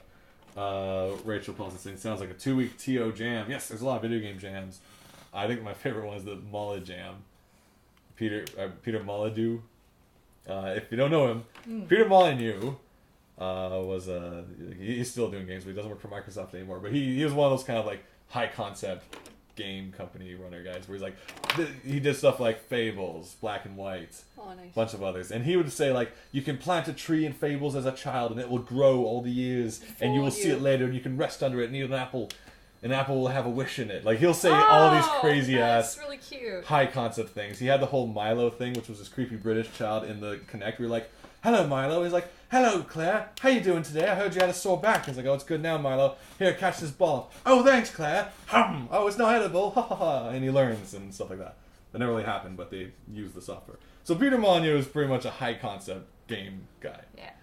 So a parody Twitter showed up called Peter Molyneux, like Deux, Deux. And he would just write ridiculous things like a game where you're the ground and you have to compel people to walk on you to like get to the next destination. Like I just made that up, but this is the lengths of his ideas. They're all like these things full of like wonderful, you know, like a game where you play the tears of a family who have to weep for their lost ones. It's all these like heart-provoking, thoughtful games. And so a jam started that was called like Molly Jam, where people went through all his Twitters and tried to make these games come true. So a game where you play a revolving door who hates people. You know? A game where you're a couple who are parkouring on the roof, but you have to hold hands. That's cute. And it's just like everyone just trying to make these games come true. And there's one where it's like 8 players play the arms of an octopus and you're trying to navigate together. Oh, that's so fun. And it's just it's a fascinating jam, and it was incredible to see like all these ludicrous ideas be implemented and what they can be. One of them was called, like one of the more well-known ones was called like Secret Dad. And it's about like a divorced husband who still wants to be involved in his child's life or his kid's life. So he's like Metal Gear going through the vents and like fixing things in the house. Bizarre. And then going back into the vents and stuff like that. That's so creepy. And I think it's a amazing notion because all these ideas can now be realized that can't really be used in like big budget studio productions because there's certain expectations, there's certain genres, like action tends to be overwhelms everything. But with these jams, it's like we can finally see other more interactive and human elements go into games. I've talked quite a bit. I'm not even in games. I barely play them anymore either. But it's just like I love the notion of innovation. Like games like Journey and like I keep getting touted as being unique and different. And I believe there's so many more unique and different games just waiting to be made that just need, you know, either the funding or the time or whatever. And they may not sell big mainstream, but it's just, you know, these interactive experiences. I'm all for them. Nice. It is almost 9:30. I've been talking quite a bit. How you guys doing? How's your drawings coming along? How's your art? Good, I'm just about done. I was also just asking the audience too. How's your drawings coming along? How's everybody's drawings? Who's drawing out there? You guys should be working on stuff. You guys working on art? Homework? Joanna J says, I love Journey. Wish there was more games like that. Play Flower. It's not like Journey at all, really, but it's fun. Flower? You play the wind. You play the petals and the flowers. I think I'm the only one that gets annoyed. I had such a good time. I had such a good time with Flower. So calming. I think it's because I was expecting to be more free, and I'm like, it's not enough free. It's like, these invisible walls. I want a never-ending world. Kind of. I don't want to hit a wall. This wind's making me do what I don't want. We got people drawing, animating, Photoshop laggily. Nice. Adriana was drawing, she's taking a break. Two things finished. Good stuff, guys. And Rachel's sketching a zombie graphic novel idea. Excellent. It feels like being in a drawing club when I'm listening to you. Oh, cool. That's good. I like that. I like drawing clubs. Thanks. I wish I could draw because I'd be a better leader of this club. Quick, Katie, give them tips. Copex. Best color. Go. A Marouge Aubrani is a fine tipped pen. I don't know why you just said a Marouge Aubrani. Sounds like a color. I like it. A very pretentious color, I find, for. I think it's very special. One book only like a one-shot. One book. One book. No tips? What? Oh, follow your dream. Are you allowed to show what you've been working on? Or? There's a little bird. Yay! That was quick. Secrets. Secrets revealed. Shaggy, you can be supervisor or offer moral support. That's the thing. Because Katie was like, oh, I want to host like those sketchy, like Dr. Sketchy type nights, like a drawing night. But I don't want to host. Can you host? I'm like, great. So I'm there like, who's ready to draw? Yeah. No, I'm standing there. Well, no, but like you're getting people going in between, and I don't hear scribbling. You've been to one before, right? It's to, like I did Miserable. It was a comic jam. Okay. I hate being at comic jams because I can't contribute. Sure you can. No. Yeah. No. Yeah. No. The one in Portland? Yeah. In Vancouver? That was fun. That was just kind of like if I could draw, it'd be funner. Will you write the panels? Yeah. It's gotta be like the. I let him write the panels I'm drawing.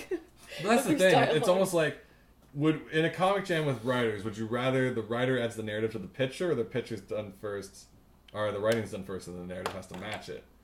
Like, because which offers more freedom? Is it equal freedom both ways? Like, if I said the rabbit jumped, and then you drew like this rabbit going blah, that's your creative interpretation. That's silly. If you initially drew a rabbit jumping going blah, then would I write something else like the rabbit had a heart attack or something? Yeah, or it's like the rabbit like jumped before it was the last. I don't know. You'd write something funny. But it'd be interesting to experiment with that concept. Like if you had a jam where people kind of switch between, you write a panel, then you draw a panel. You write a panel, then you draw a panel. It changes the context of it. You could move subtext around with the. Yeah.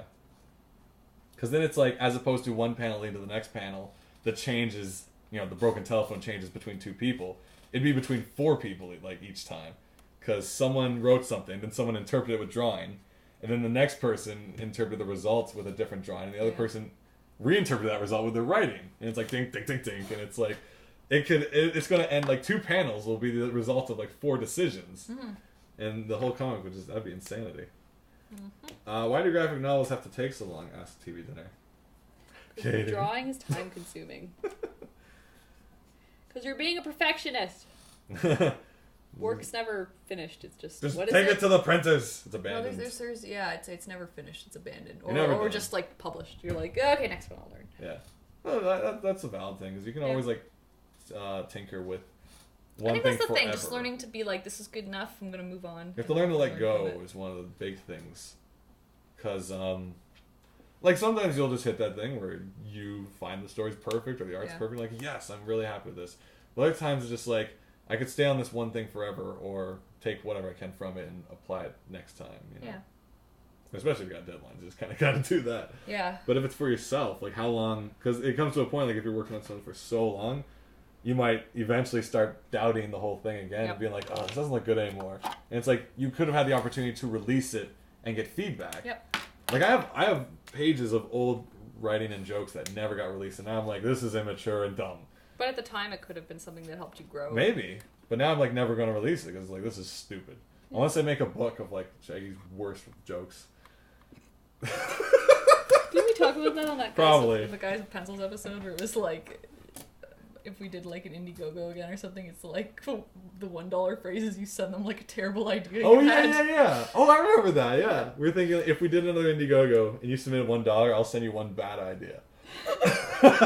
But like maybe you could turn it into something amazing. Yeah, it's like go nuts with it. Just credit me, unless it's still bad after you're done with it.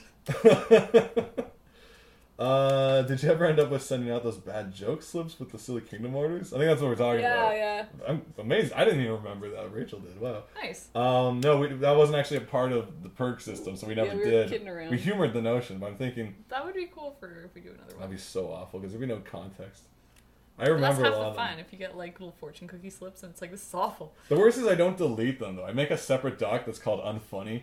And just move everything into it. Just to like mess with yourself. Just so it's still there somewhere haunting me. You make yourself read it sometimes. Yeah, and I'm like, when like you publish a book and you're feeling good.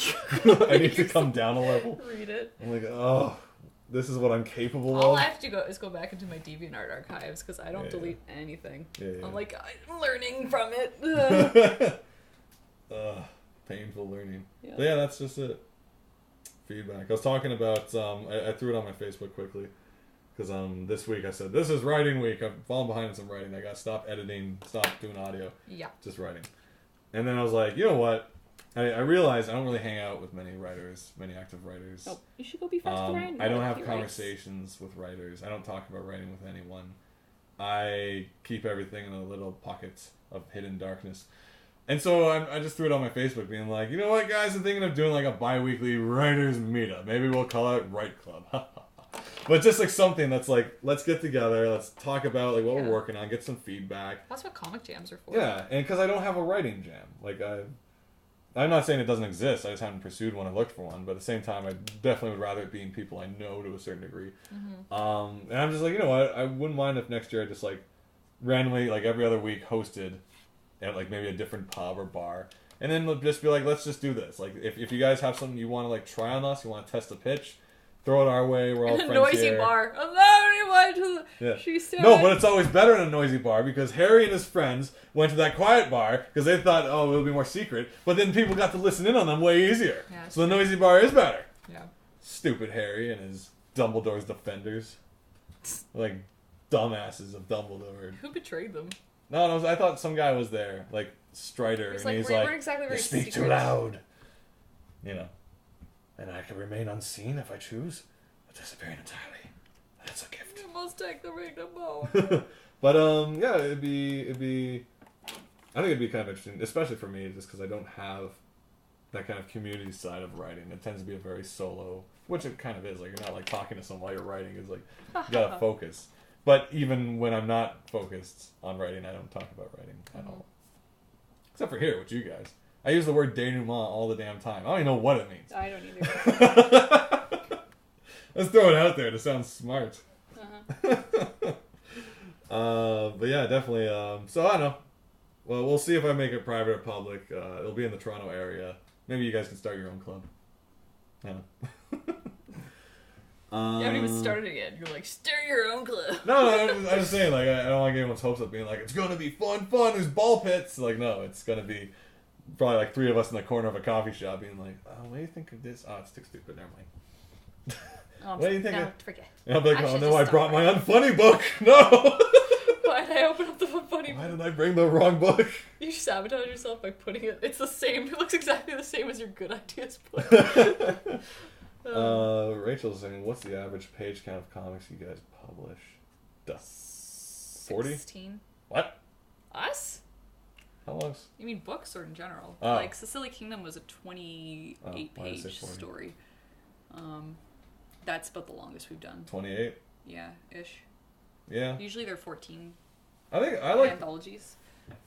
I've like written longer stuff that hasn't really been made yet, but I do kind of like not necessarily like one-off stories, but I do like shorter digestive stories as opposed to like writing a whole ongoing arc without breaks. Like I do like chapter breaks or more. I prefer like episode breaks more to chapter breaks sometimes because chapters usually like can often just be like a pause before we continue the scene. Like coming next week. Where else like I like an episode break where it'd just be like, hey, I know even episode. I'm just wording my way my mind works. But I like just having kind of like let's start anew the next chapter in a different environment and reset stuff. Guys, I'm fading. Going to bed, says Adriana Blake. Night, Adriana. Good night. Shaggy's version of the Vinyl Cafe. Yeah. I'll be like, Dave got the turkey. He wanted Marley to be surprised. But Marley had the kids and the turkey. That's good. He tried to make the turkey.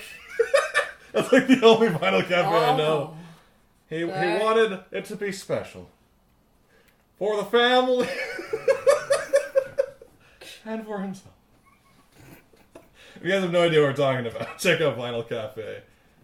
I'm pretty spot on, I feel. Yeah, you're pretty spot What's his name? McLaren or... Stuart McLean. Stuart McLean, yeah. Dave worked at a Vinyl Cafe. I think I just tapered it out there with that one. No? Okay. Are you sure? Oh, okay. Scratch that. This uncertain narrator reading to the audience. You don't like... Okay. Starting again. We'll change that. Wouldn't that be interesting? If J.K. Rowling was like reading halfway the book to through the book. people, but this was like an open edit session. That's why you This is can't. like, oh, kiddies, I'm gonna read you me Harry Potters, and whatever changes you want, we'll implement it on the fly. Sounds like she just jumped out of like behind. Right then. It's like that'd be a unique writing experience. It's like, okay, we gotta change everything So now. the kids say this is One unique. kid didn't like that. But that's because the kid doesn't like anything. You know, it's stupid. TV Dinner's comic is shaping up to be 300 pages. Holy moly. Yeah, one of these Holy days. cow. Gabby is saying mine will be 150 someday. See, even if I did have a longer book, it'd still probably be chapter based though. I'd still break it up because we have a few of them where it's kind of like I imagine them being like 5 episodes each per book, like 4 or 5. I always pick that number. It might be 6. I don't know, depending how long each. But if each of them were like 20, 30, 40 pages, imagine that times 5, and then you have your book, right? So, Sorcery 101 is about 1,500, says Kel. There you go. Nice. People are trying to one-up each other with their book counts. I'm gonna make a book, and it'll be 1 page. I will go against the grain. The others are about 100 each. Yeah, no, it's... Someday. I'm running out of things to talk about unless I check my list. Unless you guys got anything to throw our way, because we always talking about you guys. It's all the jolly old days, everybody. I already talked about Geordie the Forge. Double Fine. Yeah, Good. Yeah, I think so. Okay. Beyond that, Red Letter Media released a Titanic review. Oh, I should watch that from Mr. Plinkett. So if you enjoyed the Star Wars or the Star Trek, I haven't seen Mr. Plinkett in a while. Like I'm used to the them as the TV half in the repairman. bag. Yeah, I enjoyed They kept it. me really busy while I was doing board cleanup.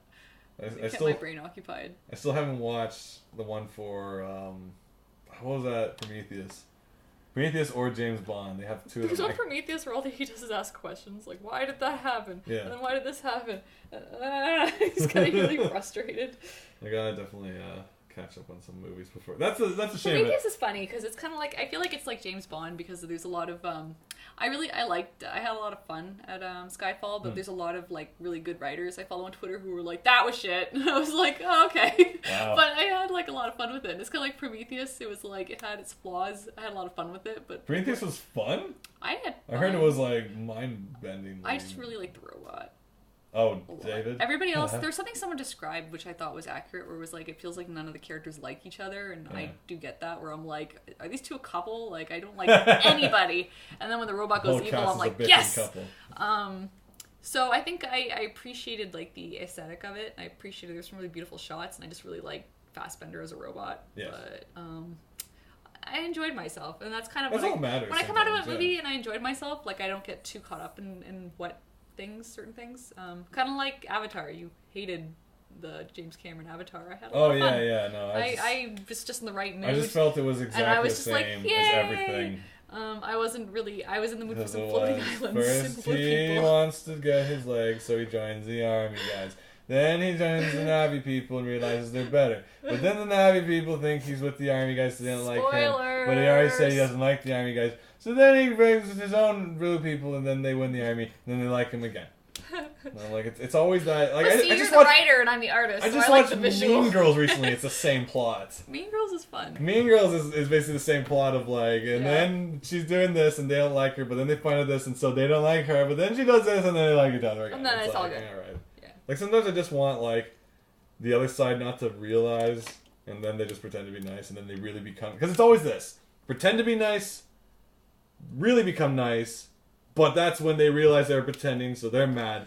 And then they try to make it up, yeah, and then everyone's happy. I think it's like Hollywood doesn't want to just have you pretend you're nice, and it's like, oh, good thing no one knows this secret. I want to pretend to be nice. It's more interesting when and then really be nice, and then no one knows the change.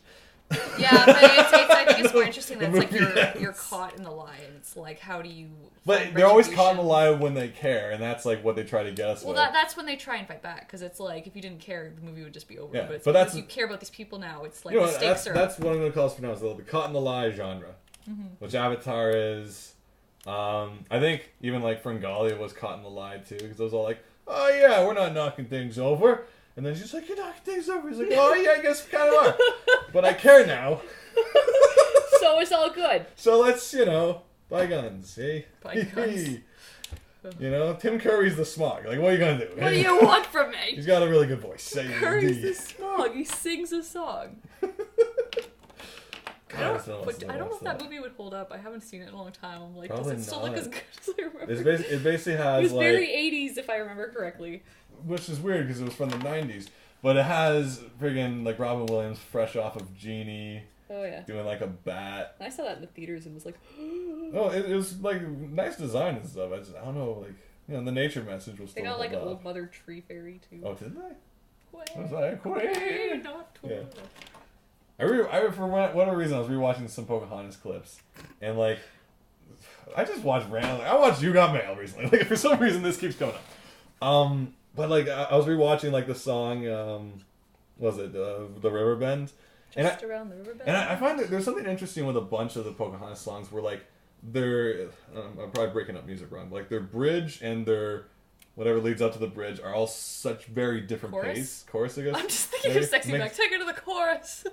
It's that, but it's basically because at the beginning she's like, the best things about rivers is you can't do the river twice. And it's nothing like the rest of the song. She has these weird like quick statement parts. Always changing, and then she switches to the epic, I did once more, and then she goes back to, and it's like very different from most Disney songs, because most of them are everything is kind of the same flow. Yeah. But she gets all like jumpy here. I know there's probably real words for that. I think she's like singing like a smooth river though. It's there. like bubbly and then it's like flowy and then it's or even whatever land you land on. It starts off with a completely different tone. She's like, "You think you're a guy and you probably are." That's good. Then she moves on to "Come run the hidden highways of the forest." And it's like it's a whole different song. Songs don't just stay the exact same. It goes No, but I'm not saying that. and- I'm saying like if you re-listen to the Pocahontas songs, they start.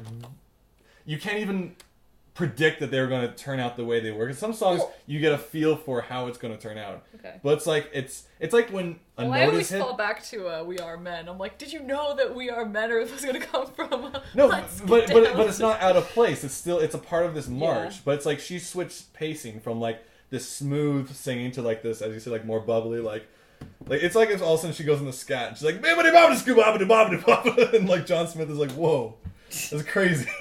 Like it'd be like that. It's like she changed genre in a way, and there's like 2 or 3 songs in Pocahontas that does that, and it's very interesting to me. And the art, it's very flowy. Like the whole sequence of, like the movie, whatever it did, if people liked it or not, I don't know. But it's visually, it's like they were trying something different. Pretty very visuals. nice, windy kind of painting. Like Her hair very, is beautiful. yeah. Once again, I hate cute sidekick characters. So Oh gosh. them shoehorning the Horrid. friggin' it's the same thing. Oh yeah, there was a raccoon. In Raccoon, dog, and fucking Was there a bird. sparrow and a cricket? Or It's am I like thinking they of the jammed wrong as many incidental animals in there as they could, and it's just like it's cute. I get it. guy? Next. Just like they don't add anything.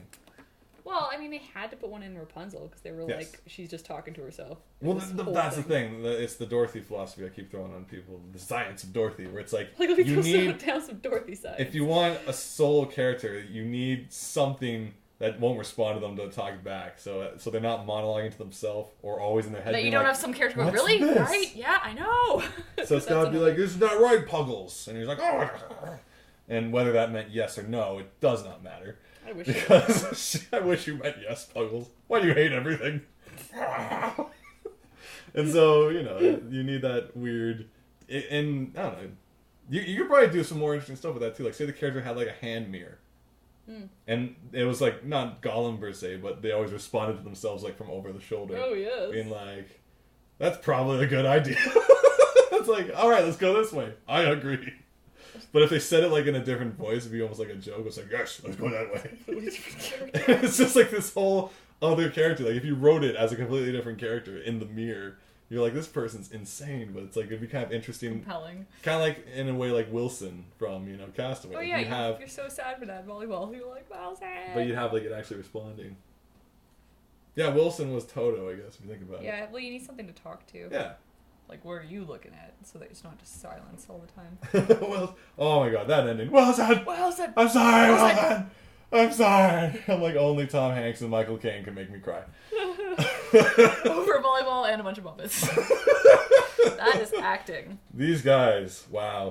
These guys. They get you. Yeah, definitely. And like, in comics you can kind of get away with like the narrator bar. If it's a solo character. Next, yeah. And like expressions. I do and find that stuff. interesting because it's like I'm thinking sometimes with comic conventions and like whether you not conventions but like Conventions of comics. Yeah, what is the reality of your comic? Whether it's like you have narration or you choose to let the silence of a moment just kind of happen with like kind of like the comic Seth has where it's like it'll just be time passing as it's almost like you're doing a panning shot like of a whole page is time moving. Yeah. Or whether a character. Whether like because it's I'm really interested in just like getting the acting out of an expression drawing, so it's like I don't really love using thought bubbles and stuff like that. Like I think I don't know if there's any thought bubbles in our comics. There might be, but like I try and avoid it if I can because it's like I prefer usually for like a serious for like getting across acting, like I'd rather I don't think we've had a because in solo animation you can't character. usually have a character thinking too often. I don't think we've had a character by themselves for too long in most of our Yeah. comics. I mean, usually someone's kicking a door in most of our stories. Like, hey, I need to talk to you. I'm in this scene now. Yeah. And I mean, it works. It works with some comics for sure. But it's like for myself, I'm more interested in not having that unless it's like something kind of quirky and jokey and it's throwing that in. But I've always found it interesting in more serious stories where it's now like, now I'm inside this person's head and this person's head, and it's interesting, but do you find is it a bit of a cheat? Like you're privy to their thoughts and I don't know. It just depends how your story's set up. Books basically say he thoughts, you know. Yeah, but it's I guess because I'm kind of in that quasi film thing because I'm working in animation, so it's like the character doesn't often go stare at something going or have a voiceover. So it's What movie had like really awkward whispery voiceovers? You're thinking Dune. Oh god. Where they're like, that bothered me so much. No, why am I thinking Ma'aka Enzi? Ma'aka Enzi from Star Trek. No, it was. Gotta get the salt. Well, because it was the whispery like. But it's too close to the mic. And it's just weird. It's like, that's what you do. Muad'Dib, right? Muad'Dib. Muad'Dib. Who knows Dune? Spice. Did I say salt and spice? Salt. It's very salty. Your eyes are blue. Like, this movie's great. Yeah. Wasn't that starring Dale Cooper? Wasn't it also starring like Sting or something? Yeah. Amazing. I just keep thinking of Sting from like that Wedding Singer or something on the airplane. In as much as him being in Dune, they're both these like out of place guys just in the scene. Yeah. Oh my gosh. Yeah. I guess movies don't really go into the brain that often because it's basically take advantage of your medium. Or you'd have a narrator, like if it was a kid. Well, I thought that. And then oh no! It's like, who's that? Oh. I was just doing our friend Jesse from the Gears of War commercial. That was. Oh no! The locusts are coming. That was so sad. He has a really great voiceover. But it's that kind of thing. Like in the book on tape world or audio book, I'm sorry, I keep saying book on tape. Yeah. Usually it's everything really is so ludicrously blatant you don't need to even go into their voice. Because our favorite was the old Star Wars radio plays. Oh yeah. Not the one on that was actually on the radio. These are like the Dark Horse comics that were also made to book on tape. And it's like Timothy's Ulical drama. He's gonna cut your arm off. He's like, he cut my arm off. He's like, he cut your arm off. My arm was cut off. And like this is like verbatim. Because you're hearing it on tape. You have to see but what's it's going like, on. because of that, it's like the characters that you're supposed to be getting to know, you're like, they're completely different characters. Because you're like, why is this idiot saying Why are they yelling everything? Yeah, and I mean, I think from that we ended up doing a lot of weird fan writing that I hope we do something with someday, because I like those characters. It's never like... You're just different enough that it's not them. Everything has to be explained in audiobook rules. Never passed me that thing there. Yeah. So I was like, give me the thing shaped like this and does this. What does it do? It does this. Look at it this. Who's this character? Oh no. It's like John Marston. Book on tape. Welcome to Red Dead Redemption. I was wandering around the West. It's like the 7 hours of a man yelling at you while you're at work. Trying to listen to the story. Oh gosh. Oh man, that'd be delightful. I should read the next Shaggy Reads Twilight in John Marston's voice. Oh man. But I like the character voice you have. I know. I'm just coming up with ideas. Yeah. God, why did I have to do that again? I gotta finish the damn book now. I'm sorry. It's gonna be like my project next year. It's like, shouldn't you be writing Silly Kingdom? I'm like, I'm reading Twilight. I told them I would for November. Just do it for men's health. Yes, it's for men's health. It's for greater good. Do it for men's health. And it's entertaining. Muad'Dib. Muad'Dib. Isn't Dune one of those things that people have been trying to remake for a while? Like they're like, Star Trek's cool again. I think people weren't. I think diehard fans weren't super happy with the David Lynch version. I don't know for sure because I guess it was pretty condensed. Yeah. But I know there was a TV series. Yeah, and like something like that. And like a bunch of shorts. There's the concept's like too highfalutin. It's like, put your hand in the box, prove you're a man. Oh yeah. And he's like, it kind of burns. Like, that's what it does. And it didn't burn. Ta-da! Yeah, and the audience would be like, all right. Well, I think it comes to like those suits that recycle all your moisture. Oh, is that what it... Drinking water's scarce. Yeah, I guess. He there's a moment where it's like they're like so amazed because he like cries for his enemy, and they're like, oh, we could be drinking that. So he's like, oh, give me that. Wasteful. Oh, I hope you're happy. It'll be a very different book. Yeah. So give me those tears.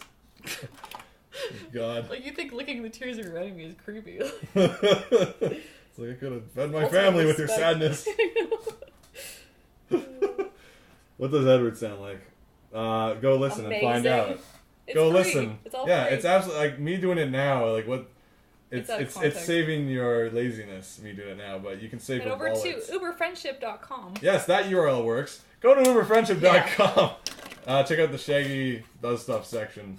And there's there like should a be Shaggy Read section. Yeah, you might have it as SRT. SRT. Usually I codename it because I don't want Stephanie Meyer to hunt me down like a wild boar. I mean me. I'd be the wild boar in that context, and she'd have a rifle. I didn't want it to sound like I was being rude. Yeah, because that's not nice. Because remember, Aragorn said you would have been skewered like That's a wild totally boar. what I was thinking. See? When you said That's why I said I can't it. hear wild boar with a touch of skewer. Just like a wild boar. Yeah. It's Mithril. So I guess we wasted our sadness on you, Frodo. Okay, we won't ever cry again. We have none left for Boromir. We wasted our sadness. It's like, whoa. We almost wasted these two. Sadness of Boromir. Gandalf, Boromir, all of them. I can only cry so Fred much. Weasley, all of them. Go to uberfriendship.com and check out the Shaggy Read section. You'll also find the team, last year's Movember team, Team Molten Lava. Our take on Gears of War, Ass Full of Fields. Oh gosh, you just went there. Just whatever. The first preview one read by me, second one read by the excellently talented Jesse Hudson, who Great voice. does really good voices. He has the great professor-like narrator. Like, yes, yes. And Marcus Phoenix, like it's excellent stuff. If you have nothing better to do while working, you can listen to those. And you'll find 13 episodes of Shaggy Reads Friday. I highly recommend them. I like to tell people whether you're a fan or a hater. Oh, Flexbox went for the pun. He What? said, yeah, she is a wild B-O-R-E boar, not a B-O-A-R. Well, see, now that's mean. Yeah, that's just being rude. Yeah, that's not... What's Stephanie Meyer doing? What's up with that? Did she come to your house and kick you in the shin? No, I don't think so. She's like, deal with it. I'm rich. Tied you to a chair and made you listen to her book. I think it'd take Mormon housewife who writes crappy teen fiction. I don't think I'm gonna fight a Mormon housewife. Don't fight a Mormon housewife. No, she's got some moves, man. You gotta watch out. She gets some you with that left hook. moves. What moves like Meyer? Moves like Meyer. Got them moves. I'll end the series with that song. Got them moves like Meyer. This is the part of the show where we just ran out of stuff. You can tell. We're just going with anything. Set up a scene. All right, it's a pet shop, and you are an ex-pilot, and I am a robot who never knew the true meaning of money. And scene. Okay. Hello, welcome to our shop. Everything's free. Why are you talking like that? I am a robot. No, you're not. I'm the worst at improv. And scene. Katie goes by the rule, no, but. Even though it's yes and. No, but shut up. Kind of thing. No, but shut up. Crappy teen fiction. I wonder if I should get into that. I did write the concept for a shoujo comic called Double Date. Oh, yeah. I think Heather was describing this. I think it's really good. I'm like, why doesn't this exist? I think it's pretty legit. Why isn't there already an anime version? Outside the fact that I really have no idea what Japanese culture is really like, and my impression is mainly from JoJo manga, I feel I could write this and be pretty genuine to the source material. And you guys would probably enjoy it too. It'd be silly. Like, this wouldn't be like my kind of silly. This would be like so real. You'd be like, did he actually write that? What? Is this what? Is this a parody? I don't know. Maybe that is the joke. It's meta. Yeah. It's Inception. Wow. Man, there's so many other things I should write. But right now, busy. Writing other things. Very busy. Yes. They're coming together. Don't worry. You'll see some things. I know 2012 wasn't the most zip pow bang year. Yeah, this wasn't a very... It was awful. Yeah, this wasn't a very productive year for We did me some either. tours. We sold some books, but we didn't really make too much new stuff. Worked a lot, but not on I had to find stuff. a job and stuff. It was a very job year. I think it's because last year was like our inspiration crazy runaround year. Last year we had... And then we ran out of money. Last year we worked and quit. So 2011 last year was, we quit let's our waste jobs, our money on our dreams. Spent money running around. And 2012 was like, we gotta make back that money now. Yeah, so if you're like, hey, why isn't there more stuff? It's because we're making back bank. Yeah. I'm sorry, that's the real side of this. Gotta pay the bills. Yeah, because you unless you have a big box of money, which I wish all comic artists and writers had. Like, if it was like, out of high school, they're like, what do you want to do? Like, I want to write comics. So like, well, here's your box of money. And I'm like, yes, yes, yes. Unfortunately, this isn't how it is. Those who make comics may know that you have to like do other things. Oh. Yeah. Ooh, I won. You want a text? What? During the show. That was weird. I'll get back to that afterwards. Oh, I know. I what guess that's we'll get about back to it now. No. But you know, it's just bad. There's one thing I listened to. Where I work, I cut together some like videos of like interviews and stuff, and one of them was with like a book writer guy, and he says, you know, no one can ever really say they don't have time to read or not read, write. Don't have time to write, because when he wrote his books, he was working and he was a father, active father, and stuff like that. So people are able to do it. There's time. I am not saying it's impossible. Because I can't remember who the writer is, but I remember reading about this writer who, you know, she had, did she work? I think she was a teacher and had little kids. So it's like she'd find the time to write would be like she'd wake up at like 5 and then she'd write from like 5 till 7 and then take the kids to school and stuff, and then like go teach, and then you come home and you take care of your kids till they have to go to bed, and then it's like writing and then a bit of sleep, finding out what you need to sacrifice I think to make your dreams come true. From more of my end, I think the problem is I spread myself too thin, because I would like to do as many different kind of projects as I can. I find if you just spend a little bit of time doing something like that helps. It was something like I'm interested in learning guitar, and I'm finding it really hard to find time, but stuff I hear, it's like just practice for 10 minutes a day. If you can't do at least 10 minutes a day, like, you know, just build up your calluses, just play, like, and that's the thing too. It's like just draw 10 minutes a day, just write 10 minutes a day. And you'll find it. You don't do it just for 10. Like once you get into it, you'll keep going. But it's the hardest thing is getting started. Yeah. It's like a workout or anything. It's like the hardest thing you can do is get yourself to the gym, because once you're there, you have to commit. But it's like getting your gear and going across the street and being like, ugh. It's like the same with me in yoga classes, where sometimes I'm like, I don't have an hour to go to yoga, but all I have to do is physically get myself into that class, and I can't just leave. Now I have to do yoga for an hour. So it's like, do that with your projects. Just do it for like 10 minutes, and then usually that'll, or 5 minutes. Just commit to 5 minutes doing something, and then it'll become more natural to keep it going. So that's my advice for today. I think it's on one of my sticky notes. Well, like I want to give the impression saying like we didn't have time to make comics, because that wasn't the case. It was more like I used my time differently. I'm just gonna turn off for now. That I wasn't focused. I think she just saw you hang up on her. Yeah.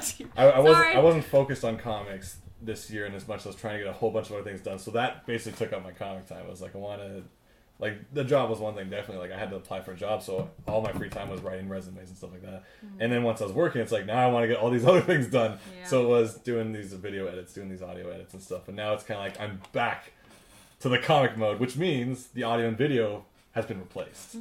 So it's all about priority, because in a way, I gradually trying to shut down everything else I do, so I can focus. So that means it is prioritizing, and I find it like it's time for some stuff, because it's like I'm always amazed when I see people have time to play video games and stuff like that, because I'm like, how would you have time to? Because I'd like to play games, but I have friends who beat like Mass Effect 5 times, and I'm like, where was that time? How you do that, because it's like, you know, I come home from work and it's like, okay, like social time, like, you know, time with my fiance, eating healthy foods, like I sacrifice that. I don't eat I don't take time for healthy food. If you eat healthy foods, it'll help other things be better, because I haven't been eating so well, and I feel like crap. Yeah, I don't eat well either. It's you know, finding time to be healthy physically too, because that fuels you as well. Because I mean, if you just feel gross, you're not going to feel very motivated. Yeah. It also comes down to like what you're most excited to work on. Because sometimes I'm like, I've heard that I get this big boost of I want to do videos this month, and that's all I do. So I don't write other stuff. I'm like, I'm just gonna work on videos, because then if I try to mix that with everything else, then all of a sudden it's like I can only do a video for one day, and then an audio thing for another day, then a comic for another day, and then everything becomes very disjointed and less focused. And if I want to plow through and finish something, it's like this week is video. Yeah, week. I heard something that it's like there is really no such thing as multitasking, because it's like as soon as you switch, it's like there's still that like wait and then go. It's like the best thing for you to do is focus on something, on little tasks, and get them done. So as opposed to like having a count at schedule where it's like every 2 hours I will switch. Here I will make healthy food, and then here I will write, and then here I will record, and then here I will draw, and then here I will write something else. But I mean, that's not really multitasking. That's dividing your tasks up, I guess, and like focusing on them. But if you have like 5 screens open and you're like touching each one, like that's kind of tricky, because I feel multitasking is more like I'm setting this to render, and while that's happening, I'll do this. Versus, like, I'm doing this in real time and this in real time, and I do not understand either enough. I guess that's why people are like, multitasking doesn't exist, because it's like, you can't, multitasking is like me cleaning up a storyboard while listening to an audiobook. I'm doing two things at once. Yeah, you're literally it's like doing two things. My brain can only be focused on. I can't storyboard and do that because then my brain is just, it has to be a really simple task I'm doing. So I guess that was what, I don't know, it was an interesting thing I heard where it was like, oh, so I guess there is 50 hours of video game content. That's a lot of hours of content. Yeah, I think about like all the Final Fantasies we used to play where I'm like, how did I play as 40 a hours kid, of it's like, gameplay? how did I beat And Disney's... why? Why did I play that? How did I beat Disney's Aladdin for Super Nintendo so many times? Where was that as a kid? Like, I should have been more productive. Yeah, I should have written so many books. But yeah, I'd be curious if you guys, like, what your... If you guys have multiple projects, how do you balance it? Do you guys do multiple things the same day? Do you break it up throughout the week? Do you plow through one and then start the next? Or do you try to do it all at the same time? Like, what works for you guys? Like, we'll start wrapping up the show. It's 10 o'clock and we should probably all start sleeping and doing what we want to do. But I'm open for interpretation or ideas, whatever you guys want to do. Yeah. But in the meantime, the book is, of course, Silly Kingdom. It is, of course, Silly Kingdom. The book that is due for a sequel.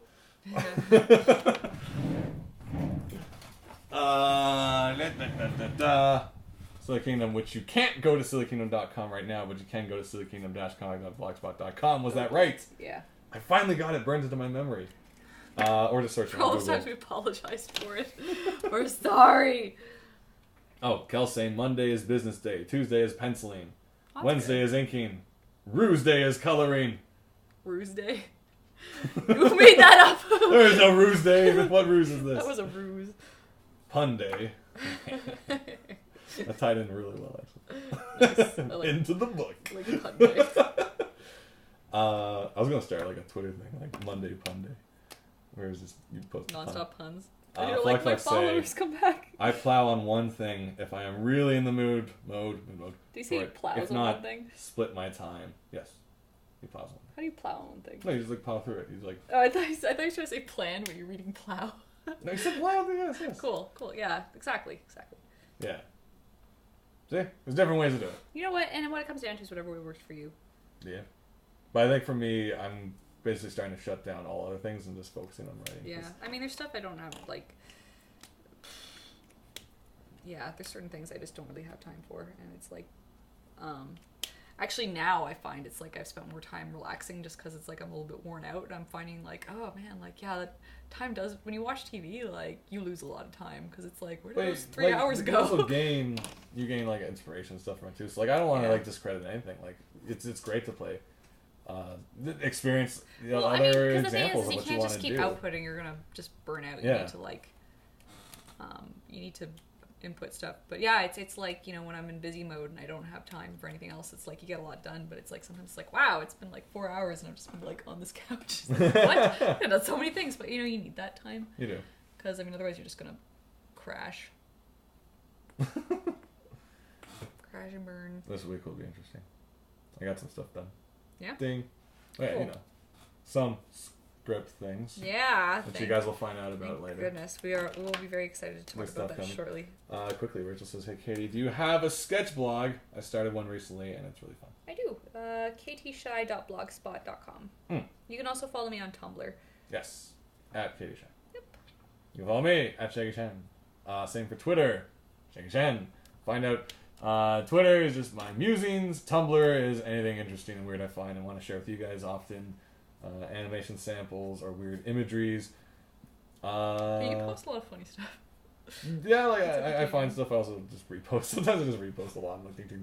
Because I usually repost when I want to save it to look at again later. I don't favorite stuff. Oh, favorite. Because I like to both save it as well as share it so other people can experience the joy.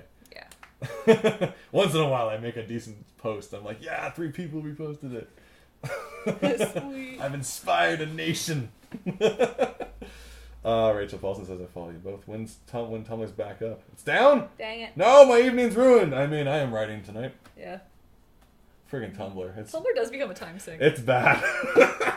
If you follow too many interesting people, Tumblr is trouble. Yeah. Oh, too many bunnies.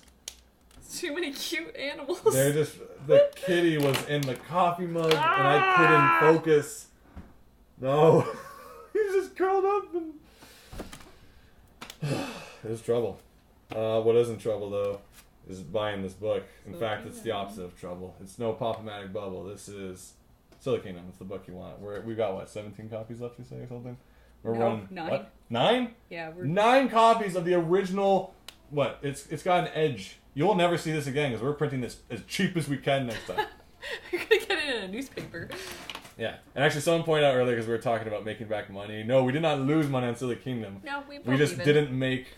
money during the year, so we had to get a job again. And it's like we didn't pour all our money into Silly Kingdom. Yeah, the Indiegogo helped support us to make it.